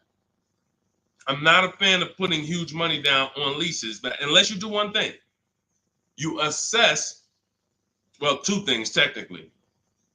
There's only two ways to lose your down payment. Car's stolen and they don't find it, or it gets totaled. So here's what you ask yourself. How many cars have you had stolen in your life? Some of you are going to be like, man, I 3. I wouldn't be putting down payments on leases. Some of you like, Deshone, I never had a car stolen. Thank God. All right. You can check. You can check. Now, second question. The vehicle you're buying, what's the chances if you get into an accident, it can get totaled? You're buying a huge Jeep. You're buying a huge S-Class Mercedes. You're buying something that's very hard to total. You're good. You're good. You're buying a Honda Civic, putting $5,000 down on it. It's not a good. You're taking big risks. Big risk. So that's how we assess leasing. But here's the thing. This is how we shop for our leases. This is all in my digital book. We shop for our leases with only first month's payment down. That's really no down payment because when you lease, you give them your first payment, then you drive off. And when so that's how you do it. So first month's payment out of pocket, 12,000 miles per year. And we put taxes and fees in the payment. That's it. That's it. We get all our offers that way. The dealer's going to give you the offer based on how you told them to give it to you. If you told them, hey, just work me a lease out, They're gonna work you out a random lease, $3 grand down, boom. When you see these commercials, these are not deals. Listen, you cannot never judge. I told y'all at the beginning of the stream, it's 3 prices you can pay for every car: market value, above market value, below market value. Those are the 3 prices. Below market price is the people who got skills. That's the stuff we're talking about here. Below market comes from bidding. When you look at these offers, look at these commercials. Look at, let me show you a deal. Look, Ansley just got a 2024 Infiniti QX Lux. MSRP is $58,000, $58,490 to be exact.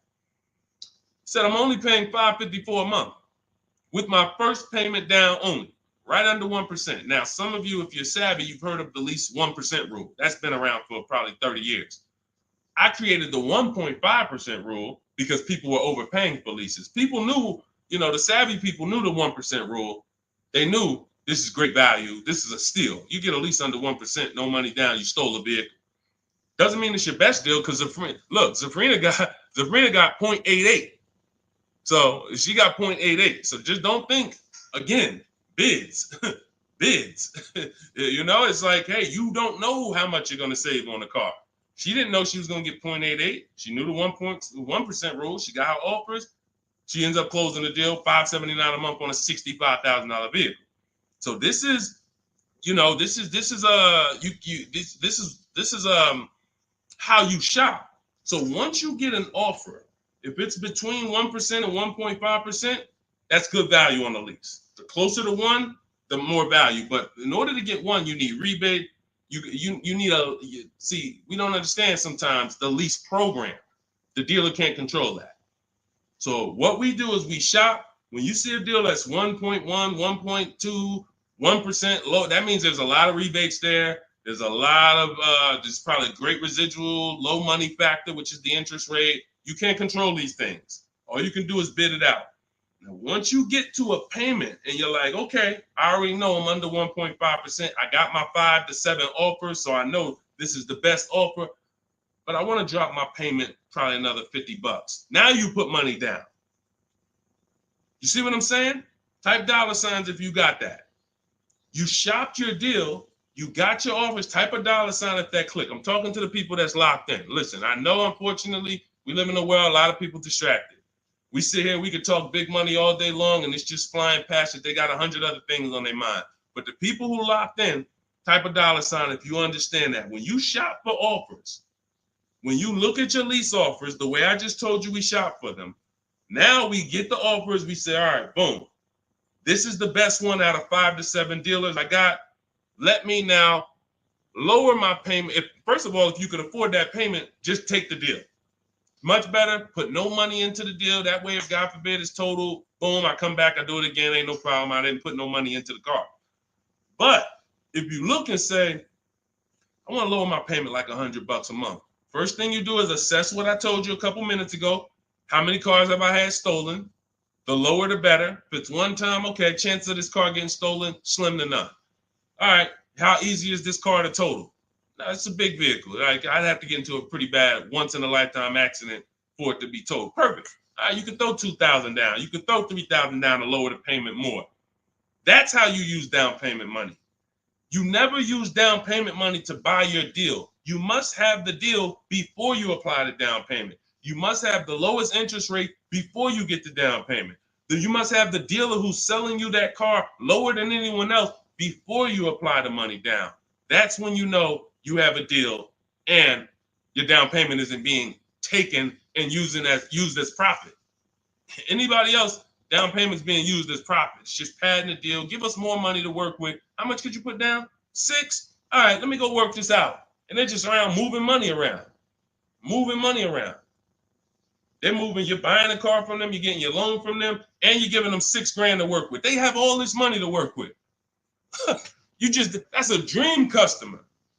And if this is you, I don't want you to feel bad. I only want you to feel, because no one told you this until now.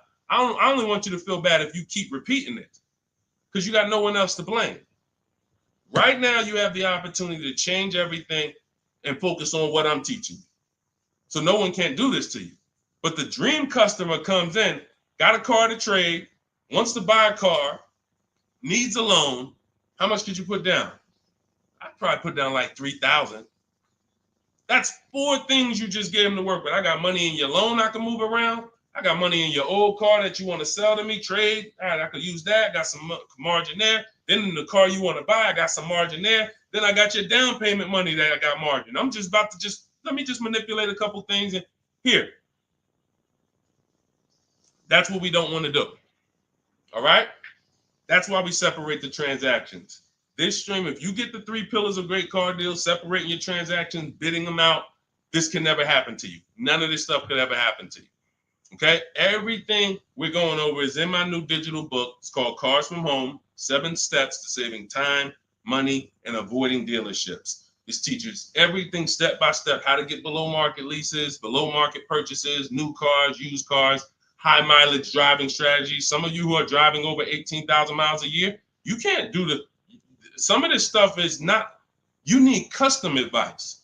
See, again, I don't do one size fits all. You can't be an 18,000, 20,000, 30,000 mile a year driver and think you can actually use the same loan structures and all of that as a normal person. You're depreciating your car faster than them. So all of this is in my blueprint. It's in my new book.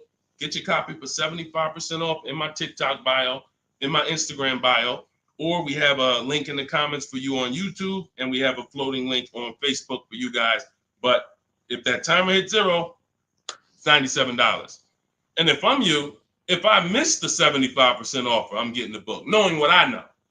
And there's people who have the book, they'll be like, hey, look, I don't care if you missed it. You need to get the book. It's $97, worth every penny. So I want you to have everything I teach. It'll be in your inbox in literally a couple minutes. It's a digital book. And as soon as you get it, you're going to see a thank you page, and it says screenshot this page. Very important, because on that page is the link to open the book. Then I email you a copy. Also on that page is the link to my support team, just in case you type your email wrong. Our system is great. We send out lots of books. It works every time. But if you mistyped your email, then you're not going to see the book. So make sure you have my support team's email. So if you don't see that book in 5-10 minutes, email my team, hey, and they'll get you the book right away. All right. Thank you, Skinner. Yeah, nobody ever broke it down like that. I'm glad. That's what I'm here for.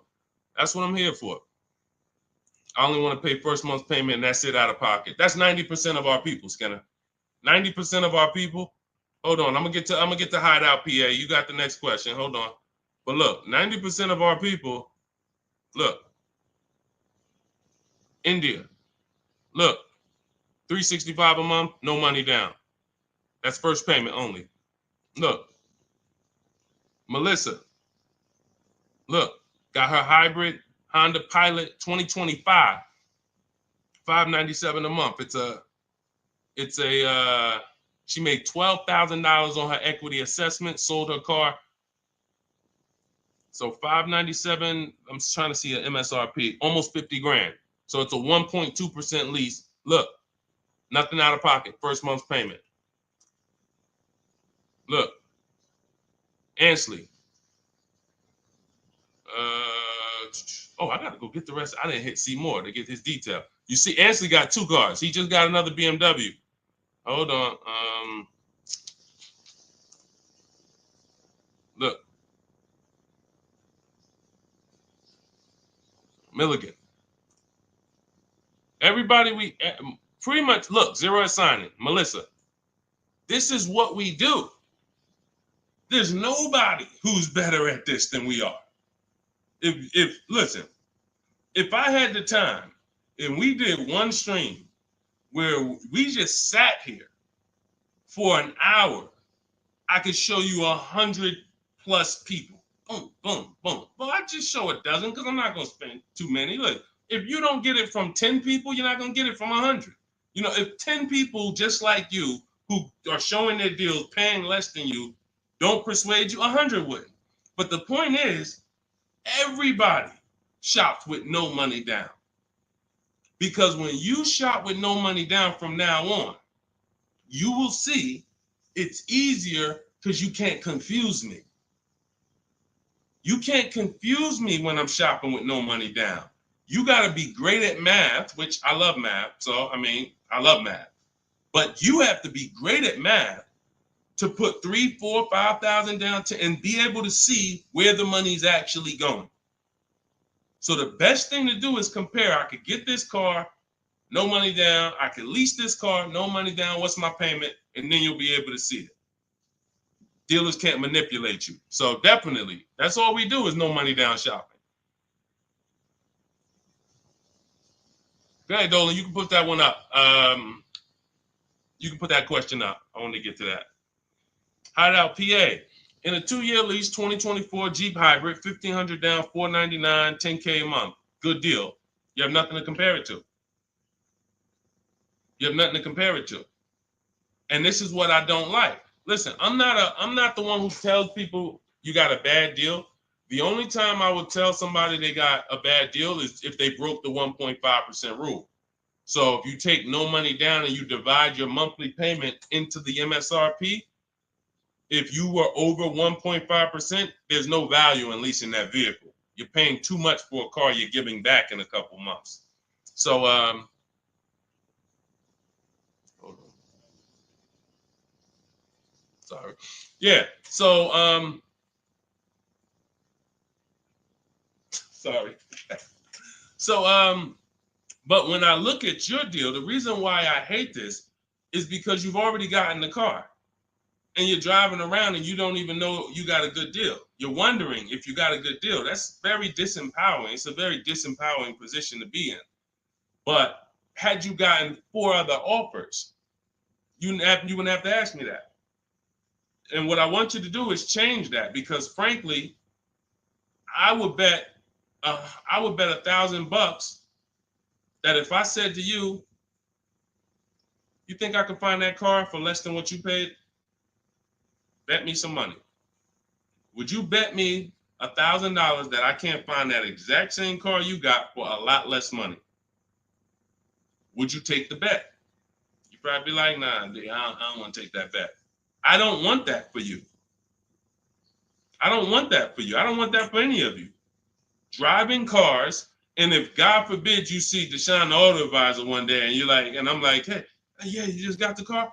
Okay, great. If you don't feel like, hey, listen, I got 5 offers from these dealerships, and the one I picked, they were so much less than everyone else. See, I know you use what we're talking about.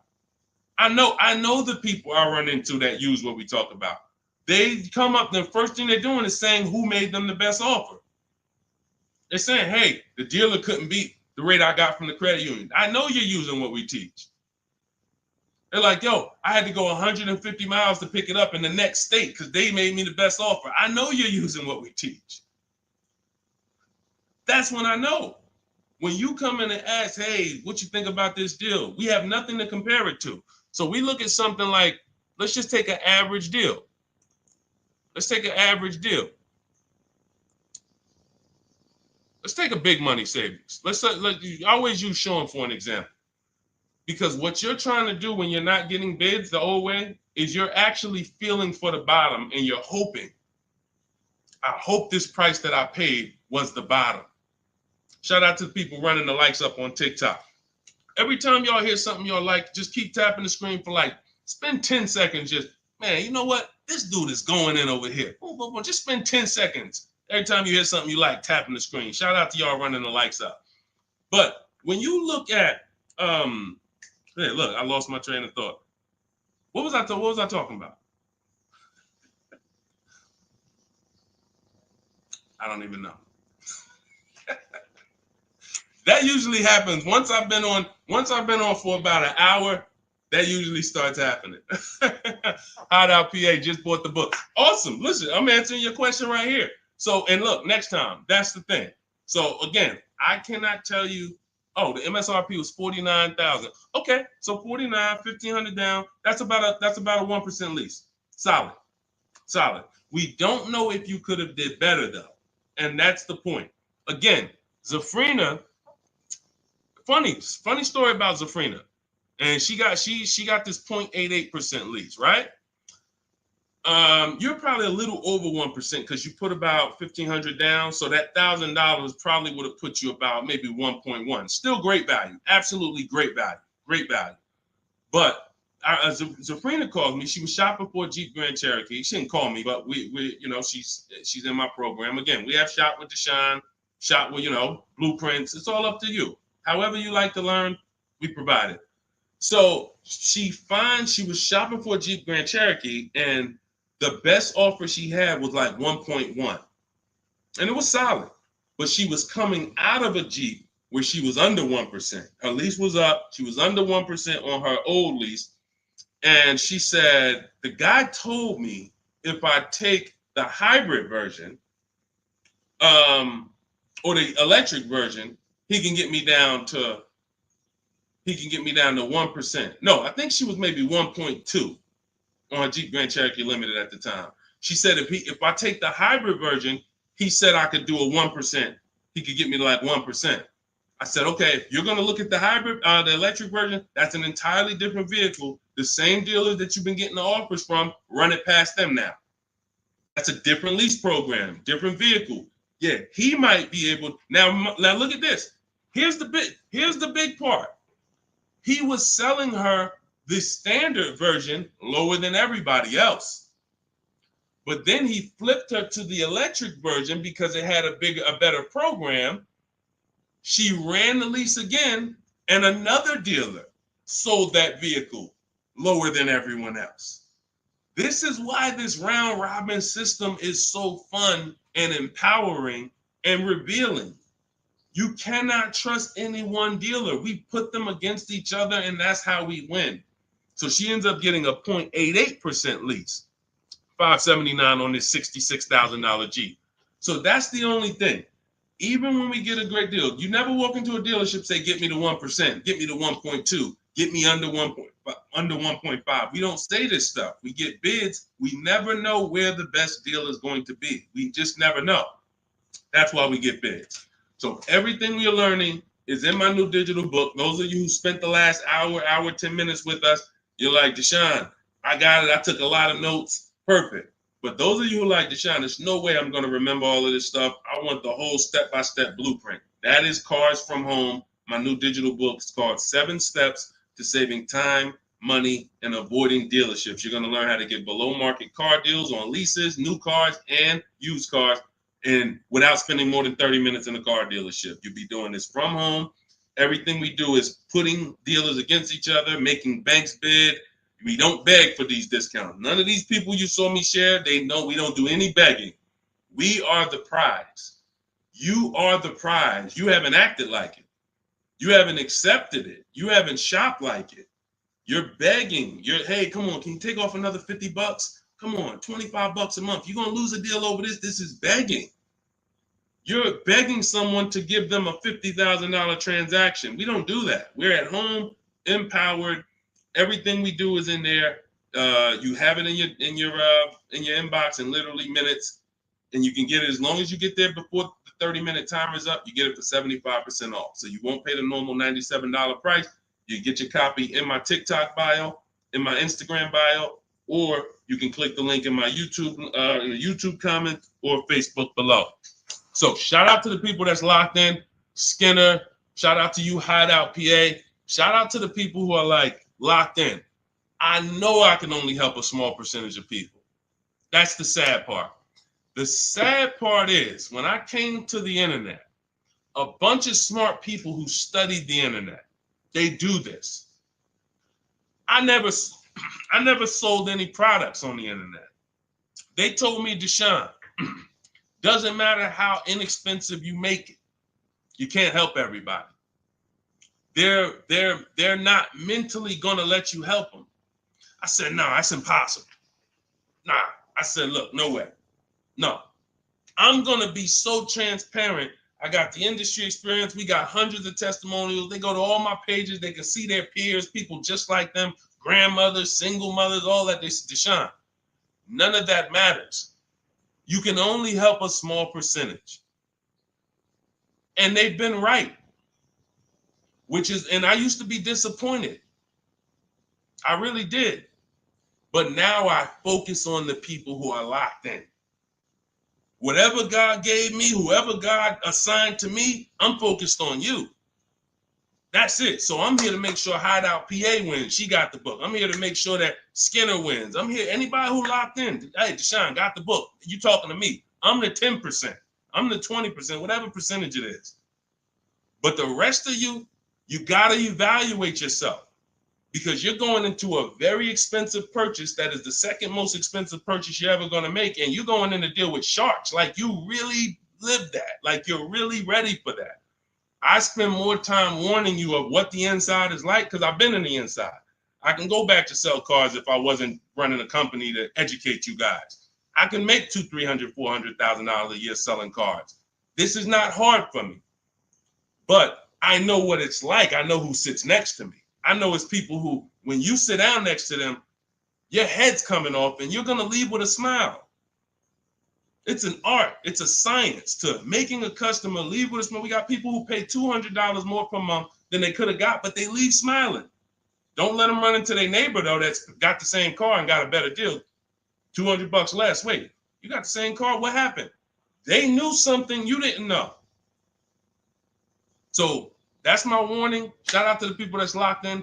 Get your book for 75% off. Make sure you screenshot the thank you page. The book is right on the thank you page. As soon as you pay, you can download it, add it to your inbox, and just use it and win. And make sure you email me your success stories. All right. I'll see y'all in the next stream. God bless you.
And answers. Welcome to Car Shopping Questions and Answers. We're about to go very deep to make sure that you get the answers you need when it comes to buying or leasing your next vehicle. And we want you to have below market strategies. You can't pay market value and you can't pay above market value.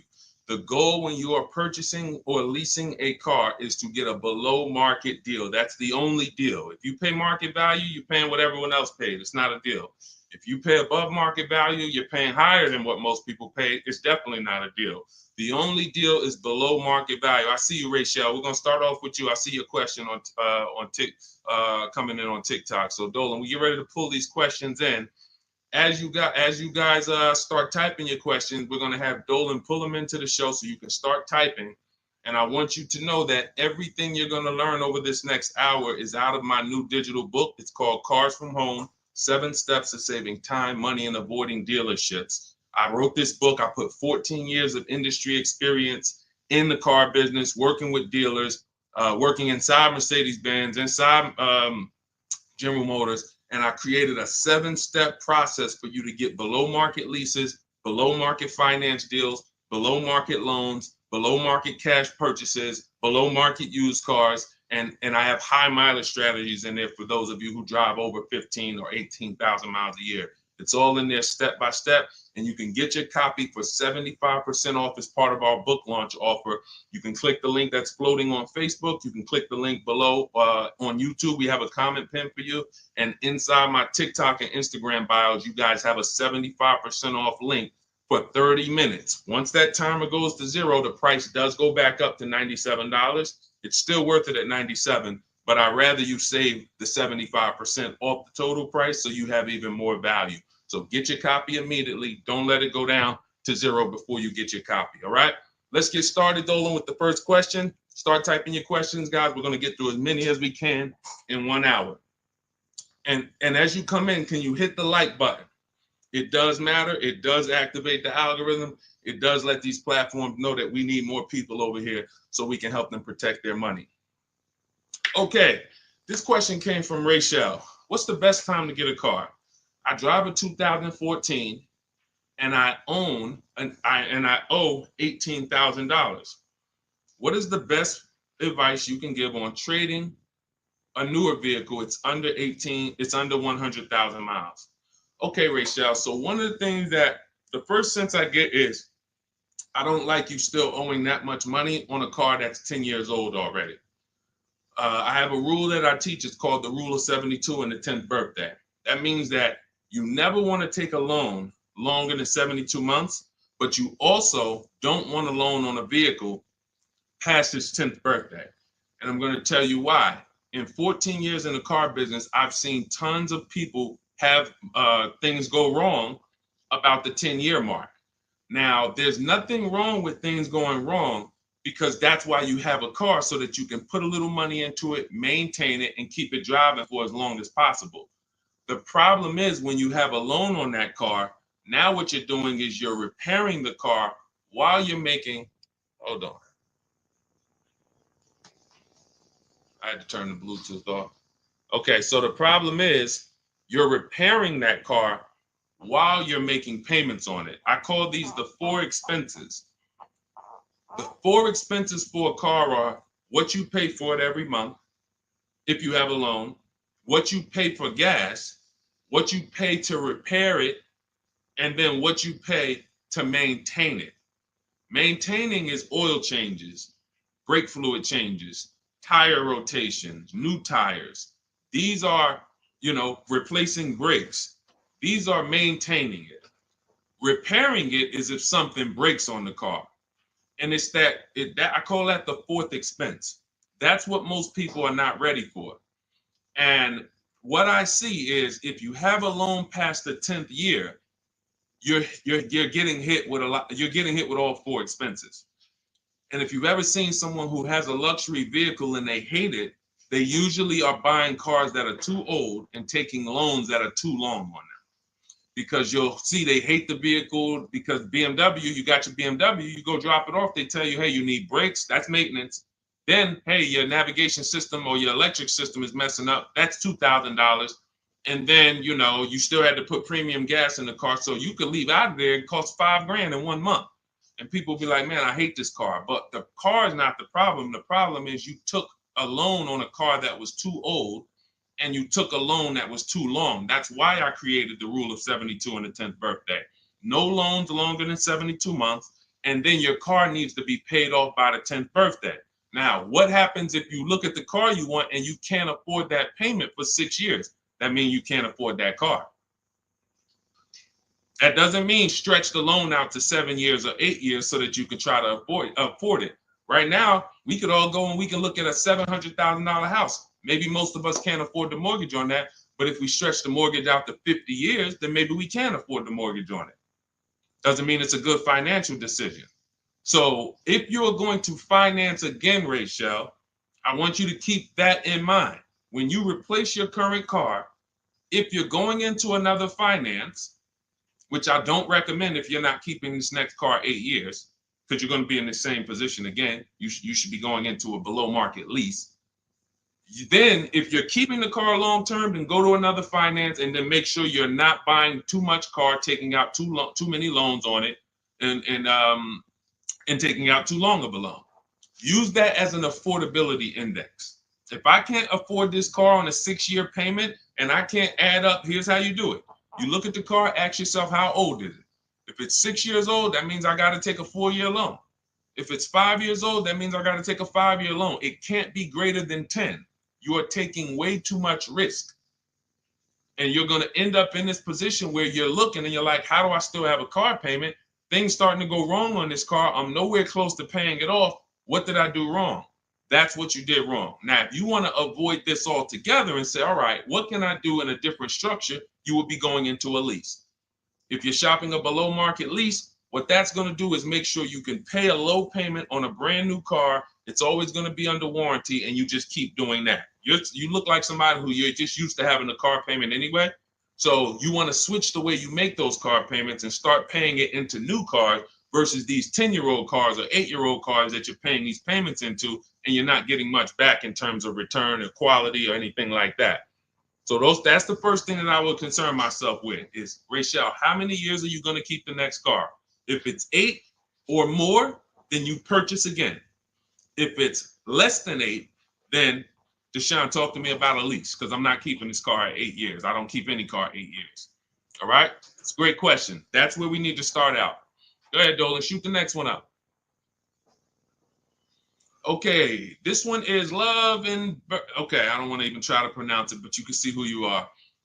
If I'm upside down, how can I trade or sell without having to pay the difference or getting a higher note? So now you're asking a question that, all right, so this person said if I'm upside down, that means they owe more on the car than it's worth. How can they get out of that car and go into another car without paying the difference or having a higher note? So I'm going to give you the way it's possible, depending on your situation, and realizing that in my book, there is one person, there's two people actually, but really one main person who, it doesn't matter how good your credit is, you're not going home with a new car, because negative equity is, you have too much negative equity. So there are cases where doesn't matter. You come in with an 800 score. I call negative equity the bad credit for people with good credit, because it's the only time when I was in the dealership, people would walk in and they would say, you know, okay, we look at a car and then we look at their current situation and the maximum amount they can pay. And then we look and say, hey, look, the bank's not going to approve this. You can't roll over 10 grand of negative equity to that $30,000 car and do no money down. So there are circumstances where you've dug yourself too deep, and the only thing that's going to do it if you don't have money is time and paying down the vehicle. So let's talk about if you're not in that situation. First thing I'm doing is I'm going to CarMax. I'm going to driveway.com. These are websites. This is because you notice what she said. If I trade or sell, that's very important, because some of you've been on the stream, you know we don't sell. I mean, we don't trade. We always sell our cars to cash buyers. You know, that come, they write big checks, they pay more than dealers. So the first thing we're going to do is visit these cash buying websites: CarMax, Driveway, Carvana, KBB Instant Cash Offer, AutoNation, and Car Gurus. That's going to give you 6 independent offers. Now, once you get those 6 offers, that's going to tell you how much negative equity you have based on your payoff. You need to call your bank and ask them, how much is my payoff? That's the amount you owe. Don't look at your statement. Call your bank, make the phone call, and find out your payoff. Now, you look at what your payoff is, and you look at what your highest offer is. If your highest offer is the same as the payoff, you're break even. If your highest offer is 20, but your payoff is 15, that means you got 5,000 of equity. If your highest offer is 10 and your payoff is 15, you got 5,000 negative equity. So now the best thing to do is what I call pay the difference. Because when you pay the difference, now you can go into your next transaction and you can do a clean transaction. Clean transaction.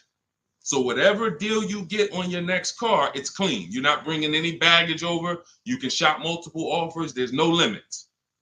But if you can't pay the difference, now you have to do what we don't like doing, which is trade. And there's going to be a ton of people with negative equity, because a lot of people bought cars that were overpriced from 2020 to 2022.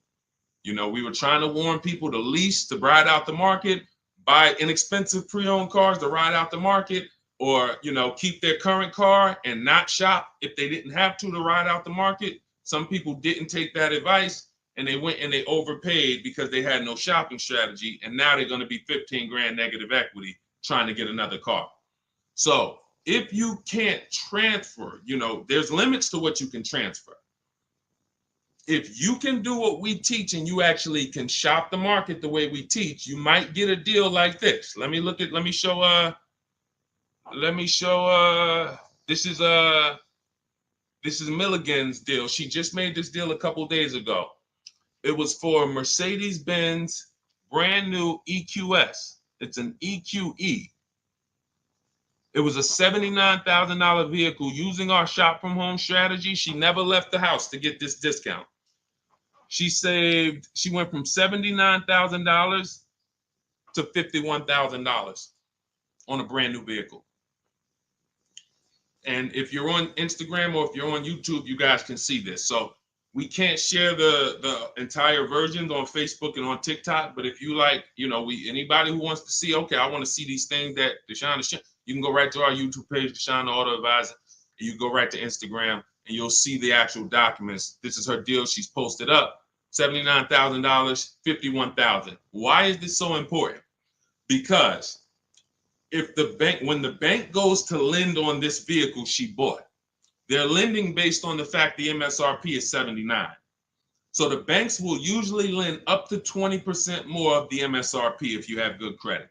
So 79, the max they'll lend is another 20% of that. So let's say, $96,000 is the max they're going to lend on a $79,000 car. So let's just say you have 15,000 negative equity. Now, you don't know how to shop. You don't get the same discounts we're getting. You don't have that same thing. You can't slap all of that negative equity on and your taxes and your fees because you're going to blow out the loan to value ratios. The bank's not going to approve it. But when you find a car that has specific rebate, and we don't know this, she didn't know she was going to save $25,000 off this vehicle. What is that? Almost $30,000 off this vehicle. She didn't know that. She just said, I like this vehicle. Deshone, I'm going to use these shopping strategies, same strategies you'll have in my book. It'll literally be in your inbox in minutes. Same strategies we've used to help people do this all around the country. Now, all right, I saved almost 30 grand. Now I can bring my negative equity of 15 grand over to this vehicle, bury it, and I'm okay. So it's very important. The more negative equity you have, you are targeting a vehicle, or you're trying to find a vehicle where you can get such a big discount, you can transfer that over, go from a non-quality vehicle usually to a quality vehicle, because you're already in a vehicle that's not worth what you owe. That's important to understand. You're already in a vehicle that's not worth what you owe. The key is to getting that into a vehicle you're going to enjoy, and at least a vehicle that is safe and quality, and preferably you're leasing. Because the great thing about transferring negative equity to a lease is once that lease is up in 3 years or 39 months, the negative equity is gone. When you transfer that over to a finance, another 5 or 6 year finance, you're bringing the negative equity over, stretching it out for 5 or 6 years and putting interest on top of it. That's why I don't ever recommend go from a finance negative equity deal to another finance negative equity deal, because you're usually a short-term person anyway. You should be leasing cars. So this is the strategies for getting out of negative equity. Now you can literally go into a dealer. See, watch this. That's a below market strategy for negative equity. What I just talked to you about is what the people who are actually financially wise do and think about. Now you could say, well, I'm just going to go into the dealer and say, hey, I want to get out of this car. Perfect. They'll transfer you out of that. They'll go in and say, all right, we got it. Here's your payment. We put you on a 4-year lease, or here's your payment. We got you in a 6-year, 7-year finance.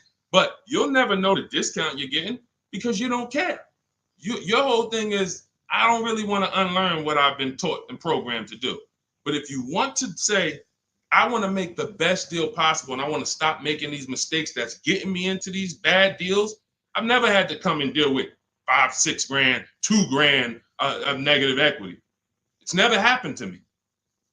But there are people, you might be one of them, who every deal you make, it's a negative equity situation. It's a negative equity situation. That's because you haven't learned how to structure your deals correctly. And those are the things that I want you to unlearn so that you can have empowered car buying, be making deals you feel great about, posting your numbers just like Milligan did, and saying, hey, check out the deal I made. Not just check out the car I got, check out the deal that I made. Okay? So that's what you need to understand. And if you can't, and that's how you can transfer out of negative equity, whether you have 10 grand negative equity, 5, 15, those are your options. And that's how we work it. All of this, guys, is in my new digital book. If you're enjoying what you're hearing so far, could you hit the like button?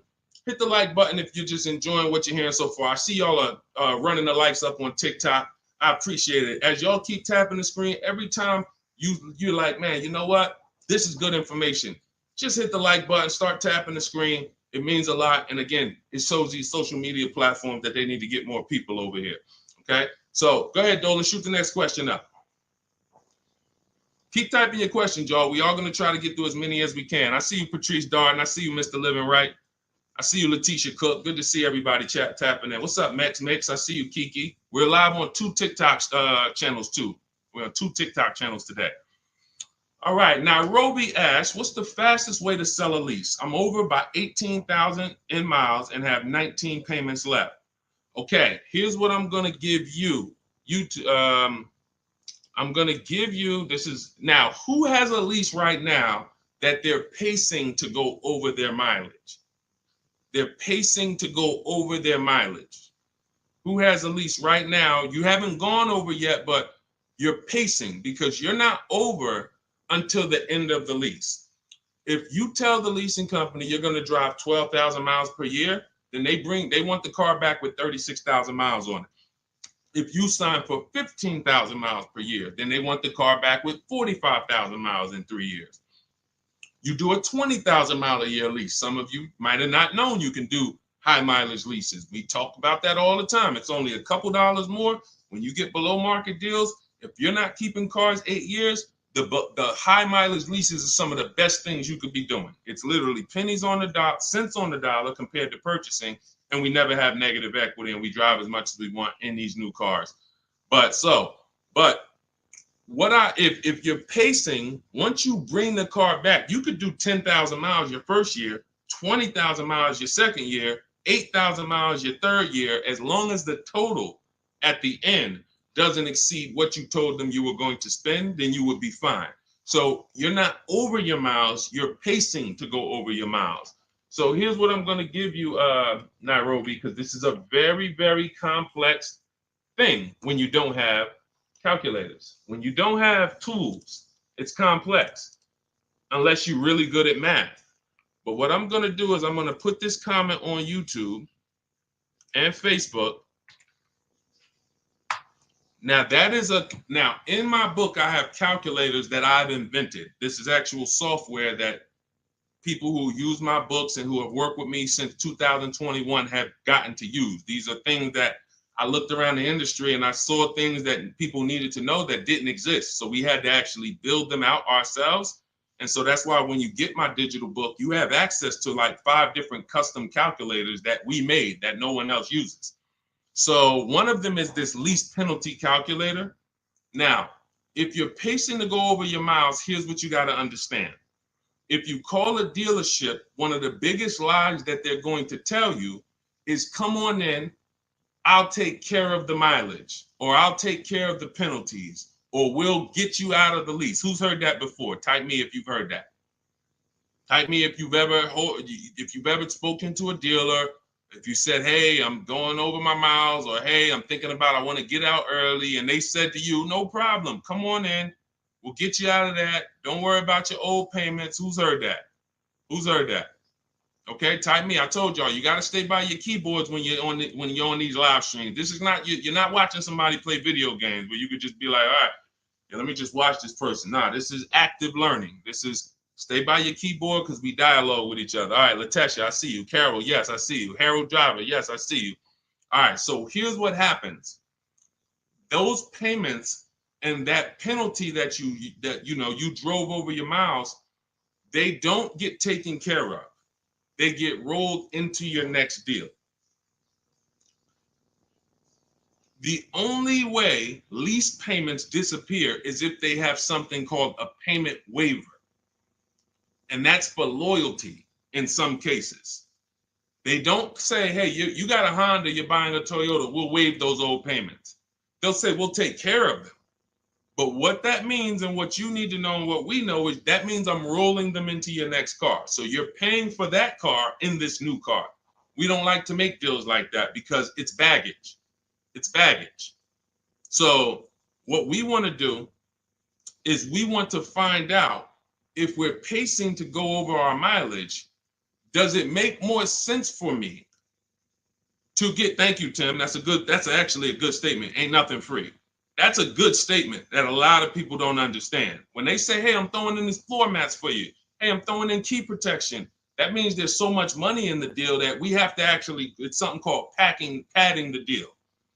The finance manager and the team, they're trying to just pack. We got so much profit in this deal. We need to figure out how to allocate some of this so it's justified So when you hear them say that, oh, he threw in all this, he threw in all of this for me, that means you got a horrible deal. Sorry to tell you, but I got to give you the bad news first so that you understand. All right, it's smoke and mirrors, but I'm not gonna make these mistakes again. You have a whole billion-dollar industry that is really hell-bent on keeping you shopping the same way you've been shopping, because it keeps them on the Fortune 500 list. It keeps them publicly trading at a good profit. But our people and the people who listen to us, those of you who locked in, you're gonna be the ones that everybody else buying up here, but we buying down here. So let's get back to this point. So you want to see if I'm pacing to go over my mileage, does it make more sense for me to replace the car now? In which case, my payments would be due. If I stop my lease 3 months early, and in Nairobi's case, she has 19 payments left. If she was to go and stop her lease now, those 19 payments get billed out immediately. So if she walks into a dealer and says, hey, get me out of this car, they're going to try to either see, can they buy it, or do we make the payments and roll them over? What happens most of the time, and it's usually a better situation, guys, is you would use that lease penalty calculator, you put in how many miles you're driving per month, and it's going to tell you, if you go all the way to the end, this is how much your mileage penalty would be. I had somebody who I work with use that calculator. He found out the mileage penalty would be a little over $2,000. But if he got out now, his payment and mileage penalty would be $5,000. See, first thing we want to do when we find out we're going over mileage is, let me try to get out of this car. Oh, you don't realize that that's a bigger penalty you're paying, breaking the lease early, versus go to mileage, and then you find yourself a below market deal. You get yourself a deal like this. Get yourself a deal like this, because I told you I'm gonna be showing a lot more people. We had so many people get cars over the last couple of days. We gonna be showing these people. Look, this is Melissa. Melissa got a 2025 Honda Pilot EXL. She got a 15,000 mile a year lease. And oh man, I didn't even when I screenshot her, hold on. When I screenshot her deal, I didn't open it up with all the details that she shared. So hold on, stay with me, because y'all got to see this. She got a 1.27 lease. And if she would have let's say she was in a situation where she had a $2,000 mileage penalty, it would be simple for her to just literally roll that mileage penalty over here on top of her 1.2% lease. So this was her full deal right here. It says 15,000 miles per year, $597 a month. And look, she sold her old car because she was used to financing. This is the perfect example of someone who was taught never lease, never lease. She paid all this money to finance these cars. She had a 2018 Kia Sorento, and she would normally go in, trade that car in, and then use whatever equity she had, 5,000, 7,000, 8,000, as a down payment towards her next finance. And she just kept doing it over and over and over again, paying high payments, losing her equity. So she discovers me. She finds out she's not keeping cars 8 years. She's like, all right, if I'm not keeping cars 8 years, I'm not breaking Deshone's 8-year rule. I'm going to shop for a lease. So now she shops for her lease. She gets the same car she would have gotten and paid tons of money for, $800-900 a month for, because she was financing it. But now she actually she financed, she gets her new lease, $597 a month. And look, she did her offers, the 6 offers I told y'all to do, 10 minutes ago, $12,000 in equity. So she goes in, she gets the new car, no money down, $597, drives off in a brand new $50,000 vehicle. Then she gets a check and she puts it in her bank for $12,000. It's the way the money moves. If you understand what I'm saying, if you're starting to, even if you don't get it all, if you're starting to understand type of dollar sign, it's the way the money moves. This is already a woman who likes driving newer cars. It's obvious. She has a 2018. She's going to upgrade it. So she would normally just go trade it in, finance another car, keep it another 5-6 years, trade it in, finance another car. It costs big money to finance these cars. It costs huge money. So now what she did is she said, okay, I drive 15,000 miles a year. I'm just going to get a 15,000 mile a year lease. If she would have got a 12,000, payment would have been $25 less. If she needed 18,000 like Jen, look at Jen's deal. Jen needed 18,000. Where's Jen? Here she is. Look, she says $512 a month. She got a CRV hybrid, and some of these vehicles are very in demand.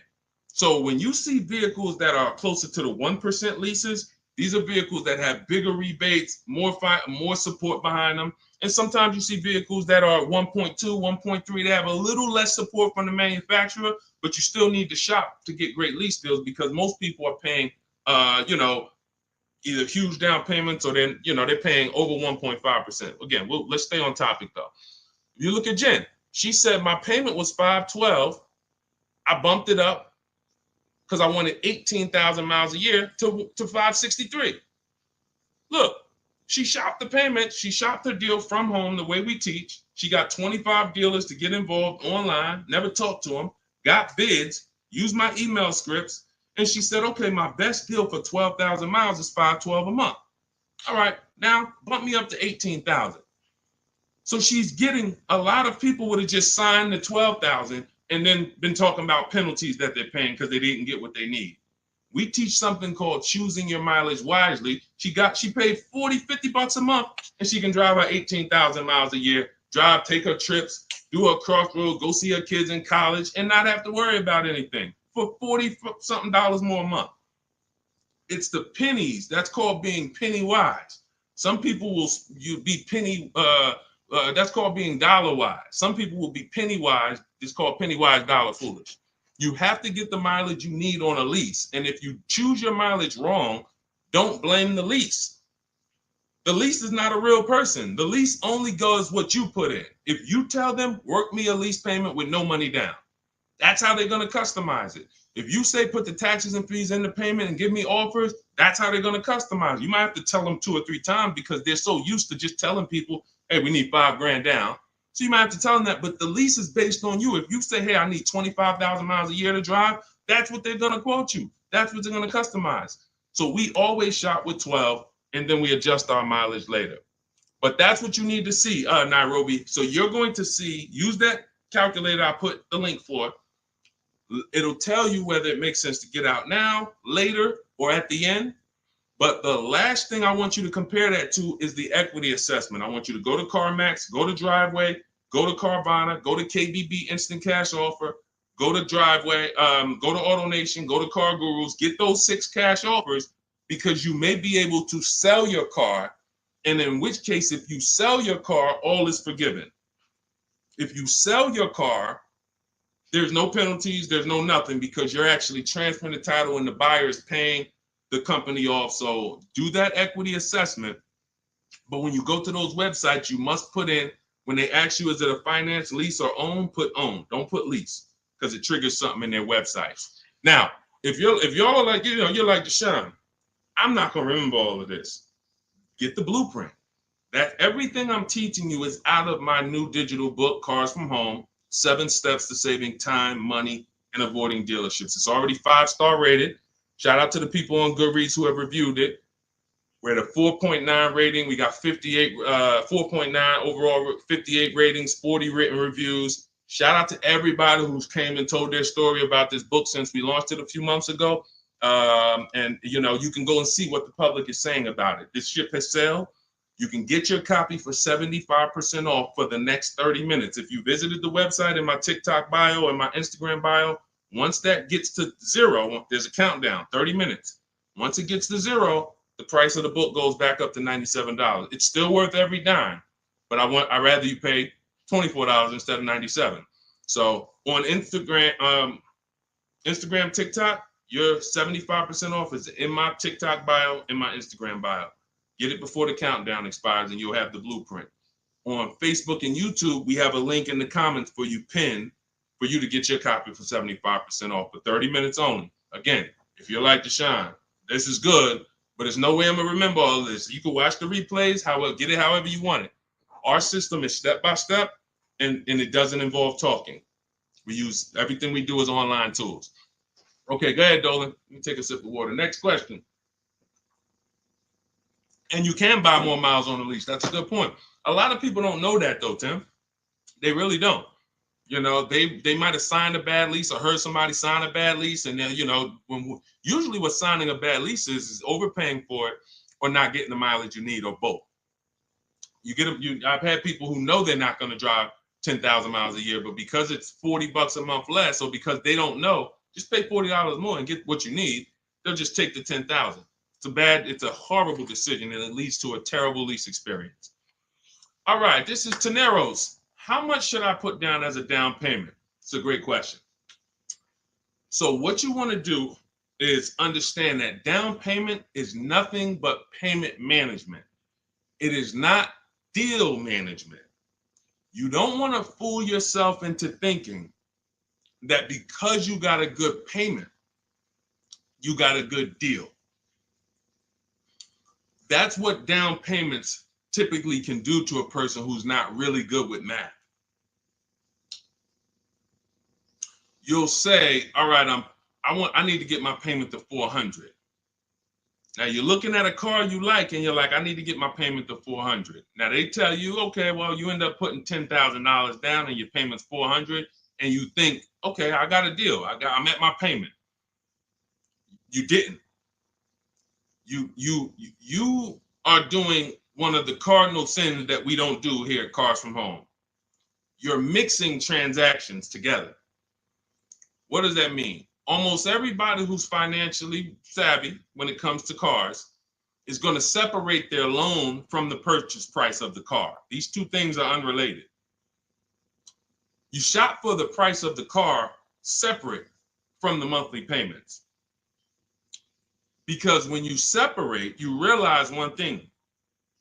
When most people are giving car dealers 3 transactions and not realizing it, they're buying a car from them. That's one transaction. They're giving their loan to them, or they're letting the dealer get them a loan. That's another transaction. And then they're trading in their car to them. That's a third transaction. So a person looks at it as one. I just made a deal with a dealership. No, you just actually did 3 transactions in one. And what happens, the reason why that's so bad is because you can't bid any of them out. In order to make sure you got a great deal, you need a great deal on each of those 3. The car you need to replace, you need to get the most money for that. The most money comes from bidding it out on the market with the strategies I just said 5 minutes ago with the companies that I just named, the equity assessment process. That's bidding that out. Now, we bid out our loans. Who's going to give us our loan? Who's going to give us the best interest rate?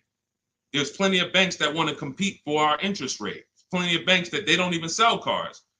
That should be a clue to you guys of how much money is really in cars, because there's companies who don't sell cars. All they want to do is loan you money to buy a car.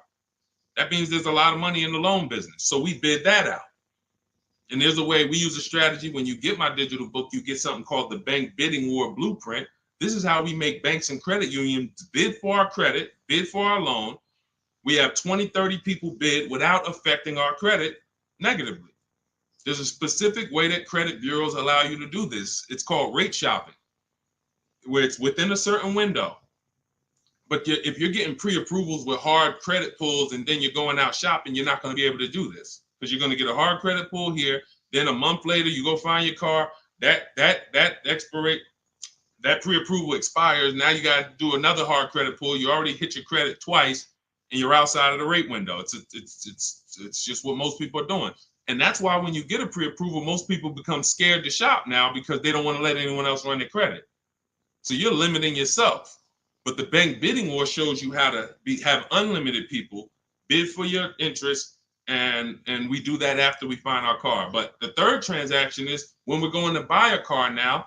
The car we're buying, we're going to shop the used car market, look at all the marketplaces. I have a strategy I call the multiple marketplace strategy, where we're looking at all these websites like Amazon. I mean, we're shopping like we're shopping for a TV on Amazon, Walmart, BestBuy.com, but except we're on these car websites. Now we're narrowing it down, narrowing all the inventory down to the top 5 choices, and we're narrowing it down based on title, service records, accident history. We're verifying there's no bogus fees, and then we come up with our top 3 after we get the new car price of these vehicles. This is all, again, step by step. And some of you, you're like, this should be expected. This is what car shopping should be like. Car shopping is not like buying a TV. It's closer to buying a house. So although we do this in 2 hours, if you follow my strategy, you can get deals in 2 hours. Without these things, you're now winging the process. But first things first, when you determine, when you add to this question was about how much money should I be putting down? When we separate our transactions, now what we've done is we went out and we found the car we want at a below market price. Now we go to our lenders and we start the bidding process and we say, okay, who's going to give me the best interest rate? And whoever gets me the best interest rate, now I put it together with the car that I have on hold. And I say, okay, what's my car payment now? And they may say, okay, well, if you finance the whole thing, your car payment's, $580. Now you might say, okay, no, I think I want to be at like $499. How much do I need down? Well, about $3,000. Okay, perfect. That's between you and the lender. It's not between you and the dealer. You're not, see, in that case, now you have the best price on the car waiting for you because you got bids on that. You got the best loan because you got bids on it. And now your down payment is actually going off the principal of the car, not it's going to pad the deal and the profit from the dealer. If you got that, type $sign. If you got that on TikTok, just start double tapping the screen, running the like sign. That is why it's important. We call that the 3 pillars of great car deals. You'll have to see these 3 pillars separately. Who I sell my car to, I'm bidding that out. Who I get my loan from, bidding that out. Who I buy my car from, bidding that out. And that allows you to sit at your computer and make all the money on your car deal and have these deals that, all of these people are making these deals at home. Look, this is India. She said she started using my strategies last year, but she shopped the market at the time. She was shopping for a Toyota Corolla, and she did not like the offers at the time. That's the benefit of starting these strategies way before you need a car. Look, we got people who get cars in 3-4 days, but when you have time, you can shop the market. She didn't like how the offers looked, and she waited.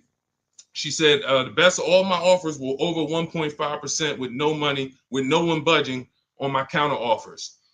Fast forward 2024, I had to find a car in 2 weeks, so I got to work. In about 5 days, I walked out with a 2024 Hyundai Elantra Limited, $36,000 for 36 months, $12K, $365 a month, no money down.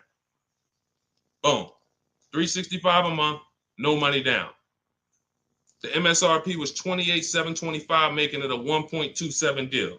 People would kill right now to be able to buy a car, drive a brand new, dependable car, fully warranted car, shop from home, never had to be stressed out in a dealership, begging for discounts. She's sitting at home and she drives off at $365 a month, brand new car, no money down.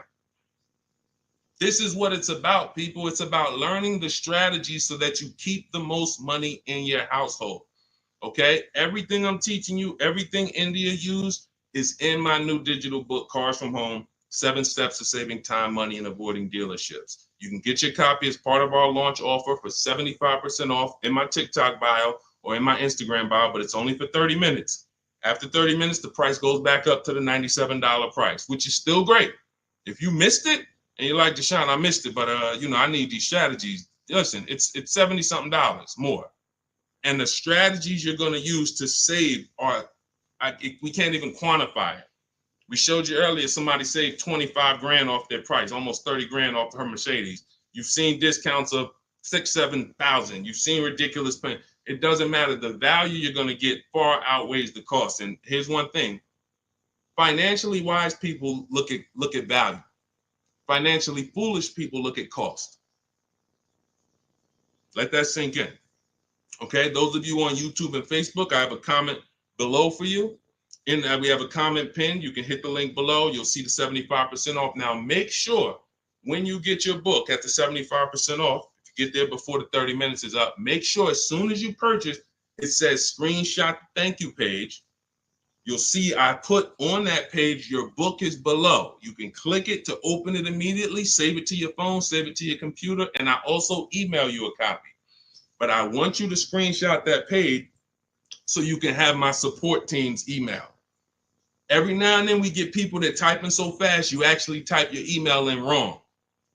and then you didn't save the book right there on the thank you page. So now, how am I getting my book?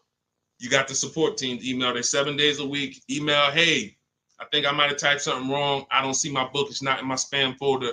Get my team so we can get you the book immediately. So you can have these strategies, protect your family's money, shop with confidence, enjoy car shopping. I enjoy shopping. These people are like, enjoy. Look at what Adina said. Look at what Adina said at the end. She said, thanks to Sean. Hold on.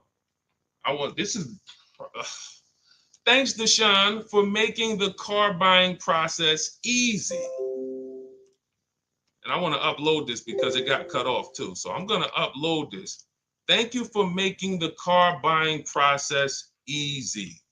I want you enjoying car shopping. You're about to spend a ton of money. Why should you dread? Look what she said. Last sentence. If you're on Instagram or if you're on YouTube, you can see it. So, all right, Dolan, next question.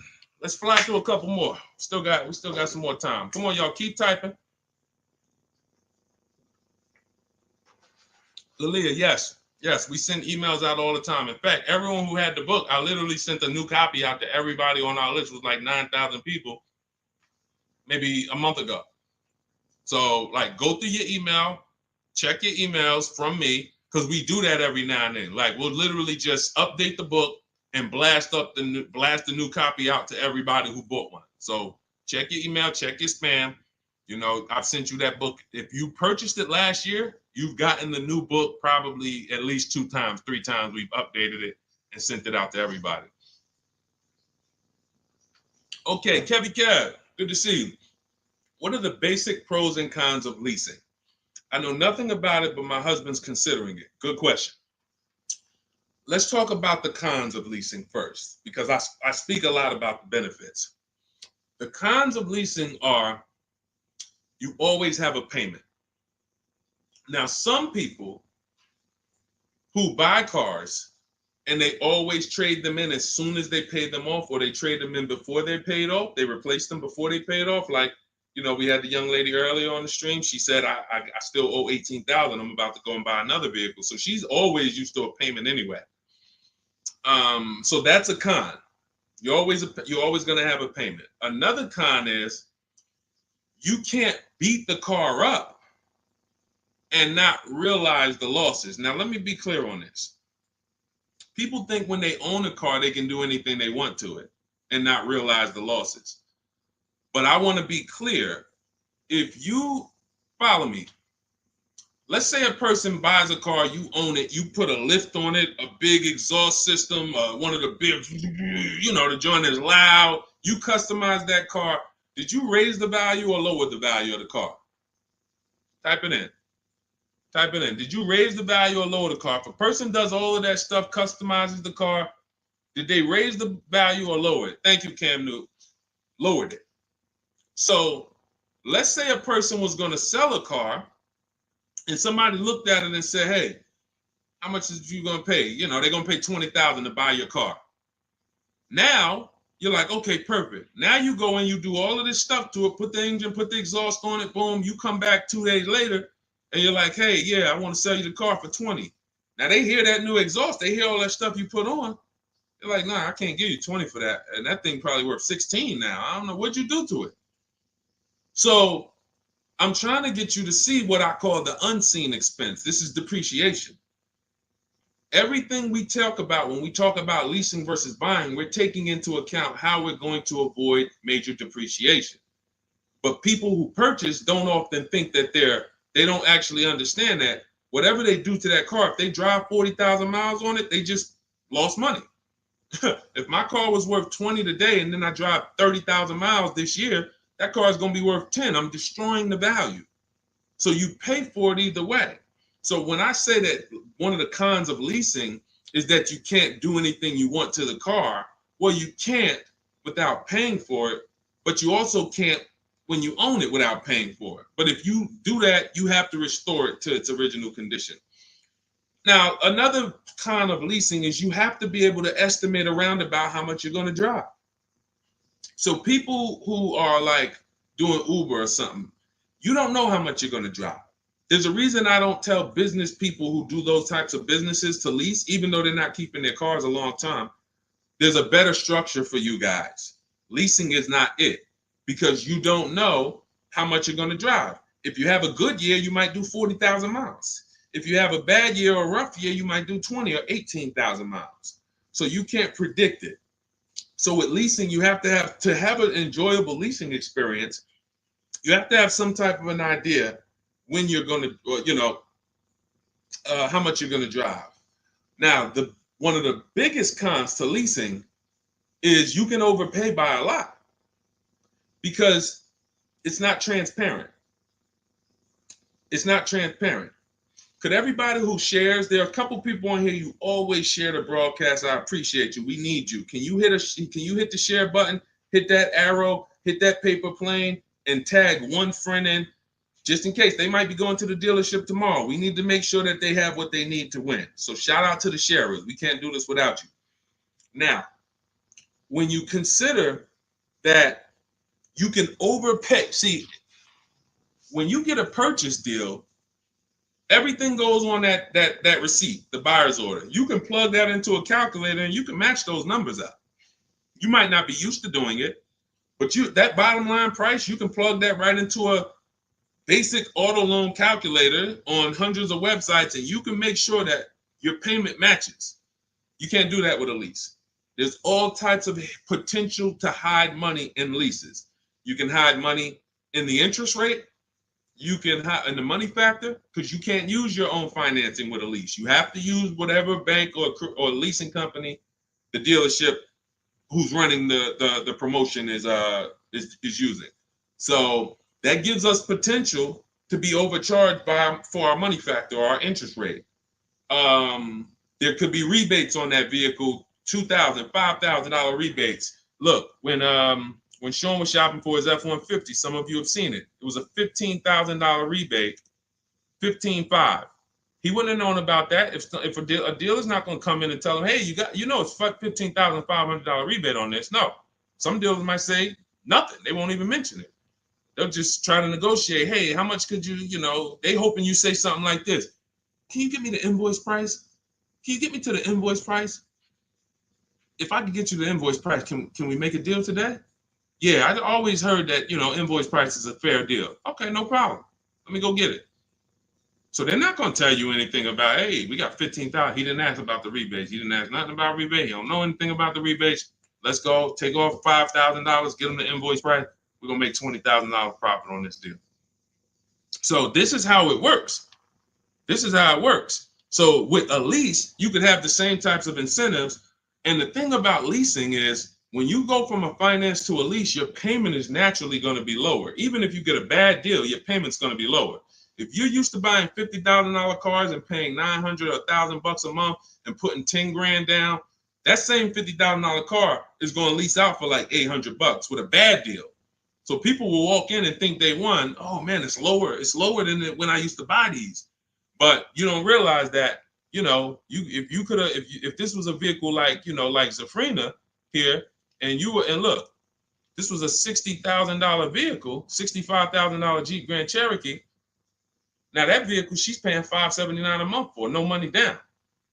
So you walk in and you get a vehicle like this, and you think, oh, they got me the lease at $800. It's a $65,000 vehicle. I had to win.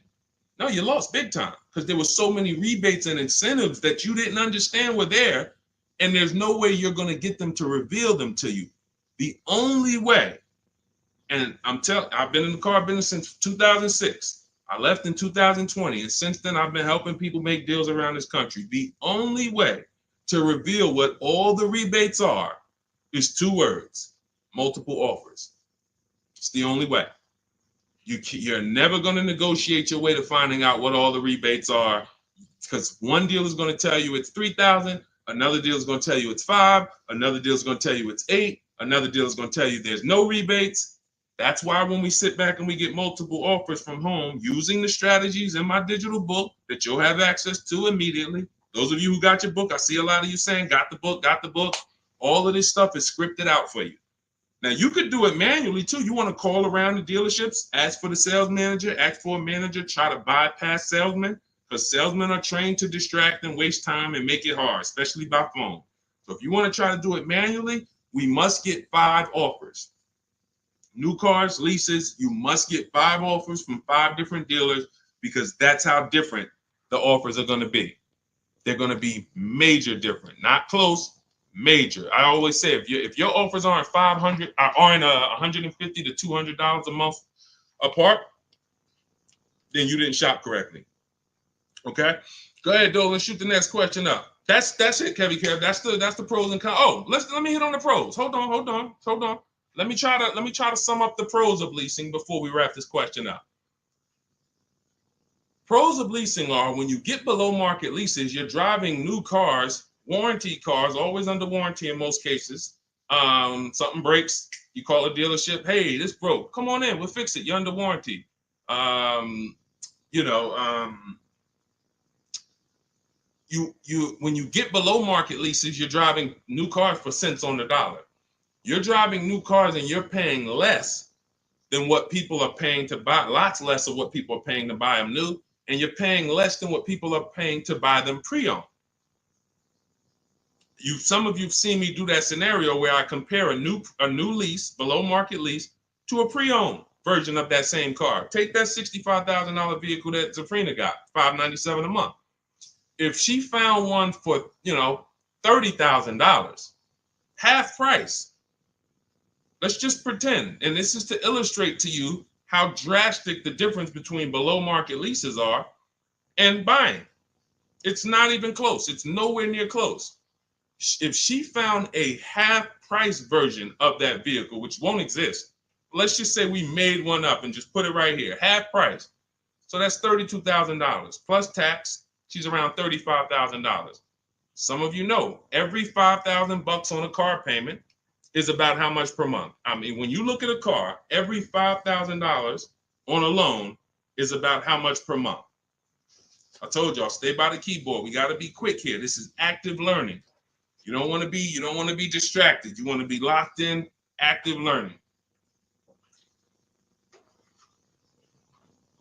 Every $5,000 on a loan is about how much per month. Shout out to y'all running the likes up on TikTok too. Every time you double tap the screen, y'all just, yes, thank you, Cam New. See, I love the people that are locked in. I see you, Brenda, $100 a month. Yeah. Now,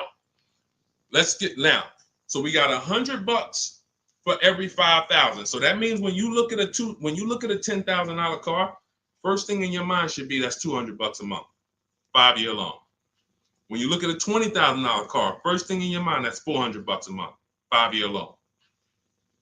When you look at a used car version, let's say she gets it for half off, $32,000 plus tax, she's around $35,000. What's that payment? $700 a month, 5-year loan. So when I tell you that when we're driving below market leases, we're paying less than what people are paying for pre-owned versions. I just took really on a $65,000 car, a decent pre-owned version will probably be 30% off, maybe 40% off.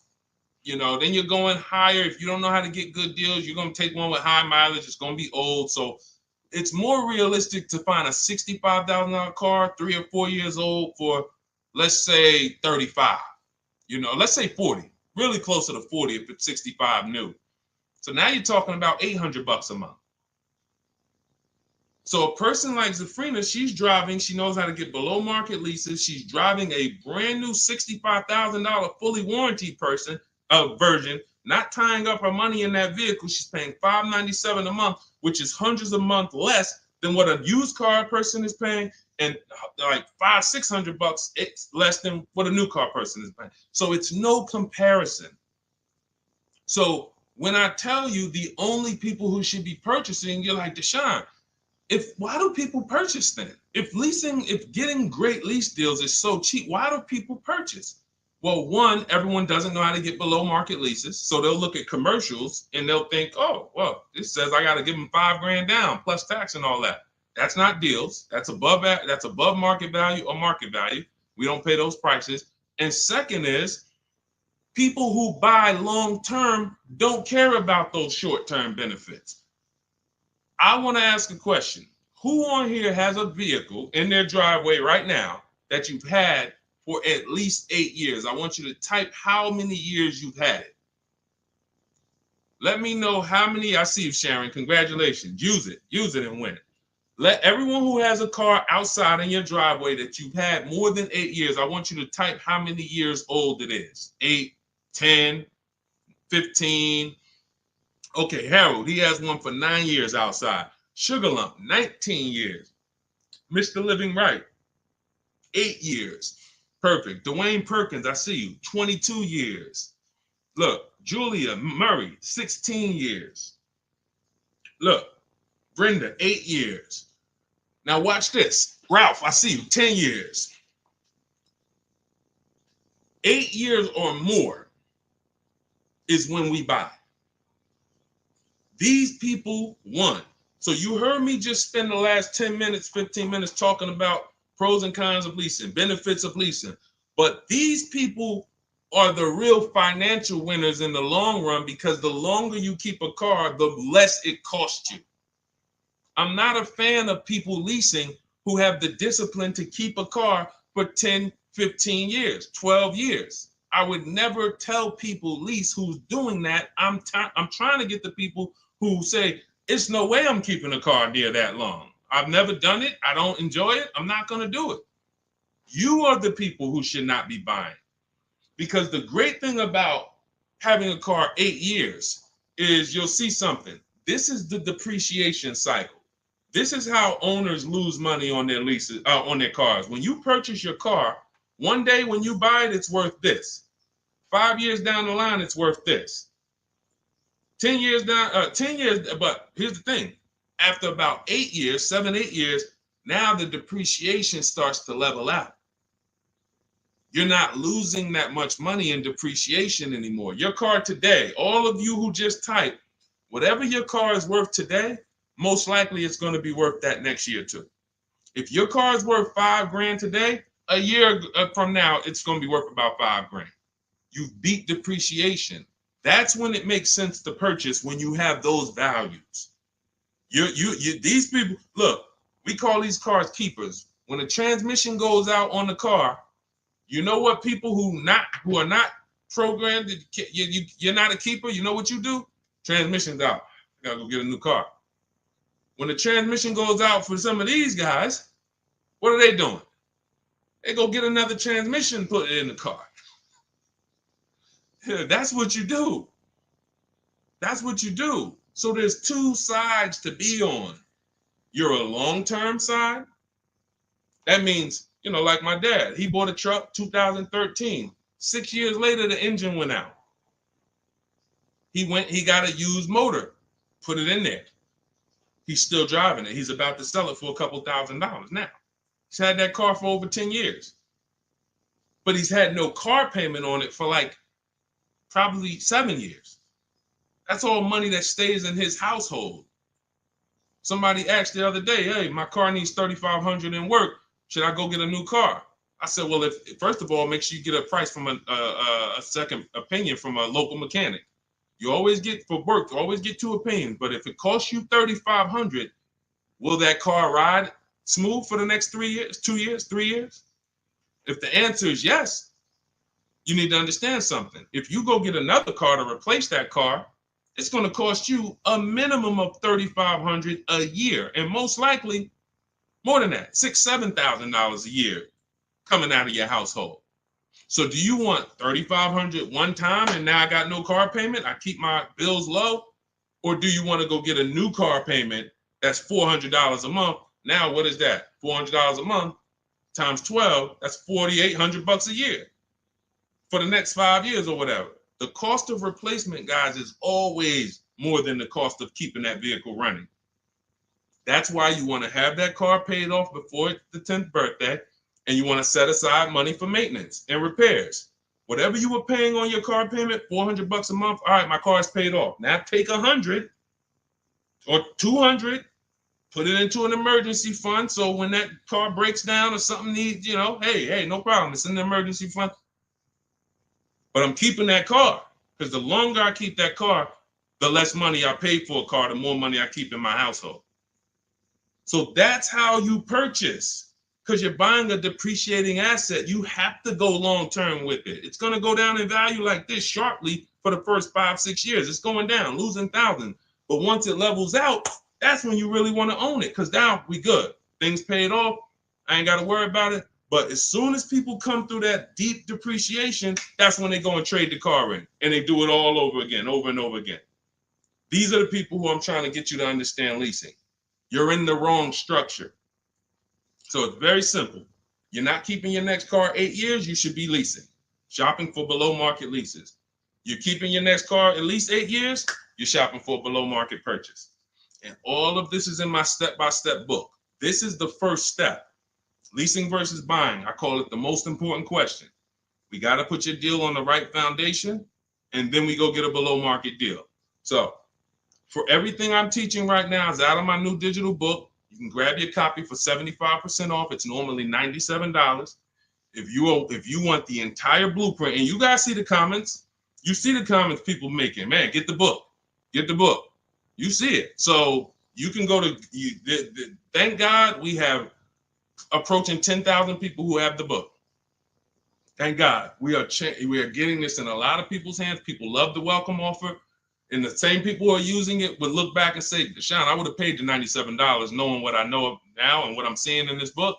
But to get it at 75% off, $25, even more value. But it's only for 30 minutes. In my TikTok bio, in my Instagram bio, click that link that says 75% off.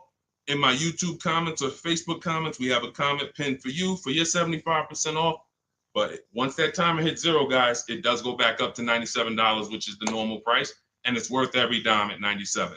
Okay, so get your copy. Make sure you screenshot the thank you page as soon as you purchase, and make sure you take a record of our support team's email, because sometimes you go and you type it in, you're like, I'm finally going to be able to enjoy car shopping. Man, I'm about to make the best car deal of my life. And you're so excited, you type your email in correctly, and now it's wrong. And so we can't email you the book. Now, once you get the book, you're going to see, as soon as you pay for it, I say, open your book below. So there's a link right there on that page to actually open the book, and you can save it to your actual, you can save it to your phone. But I email you a copy too. And sometimes if your email's wrong, you're not going to get that email. So make sure you screenshot that page. It has my support team's email, or look at it right here. Look at it on the screen. Get the support team just in case. But that's not for questions. Do not email me any car buying questions to that. That's only for making sure your book gets to you. Okay? So I want you empowered. I want you making the best deals you've ever made. I'm just going to show a bunch of more people before we rock out. I didn't get a chance to get to everybody's deals that has sent me a deal in the last couple of days.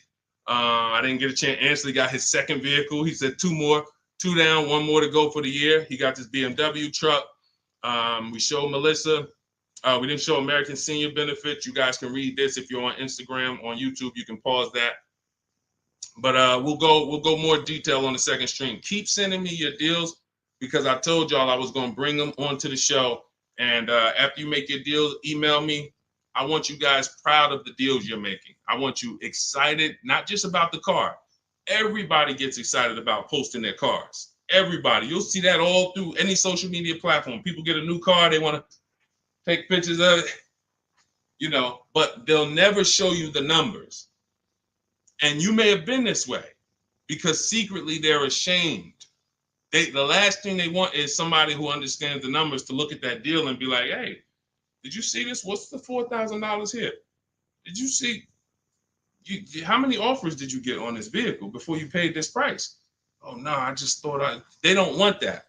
I don't want you living like that. If you've done that before, I don't want you like that. I want you like all of these other people you're seeing posting your car deals, like Melissa, like American Soldiers Benefits, like Ansley, this is his other car, like Rosalie, like Jen. Hold on. We do this all day long. Like Teddy, like Jared, like Zafrina, like Pierre. Numbers. That's what I want. And that's the confidence you will have after you get your book. So get it. If you do it your way, do it your way. God bless you. My way is no talking, right from home. That's why we call it Cars from Home. So I'm going to check out. God bless y'all. I'll see y'all on the next stream. Share this with a friend. Before you jump off, share this with one friend that you're like, hey, I got somebody that my best friend, they need to see this, because we have to help people protect their money. If we don't get this message out, our friends are right now in dealerships right now overpaying. Okay, so God bless you all. I will see y'all on the next stream.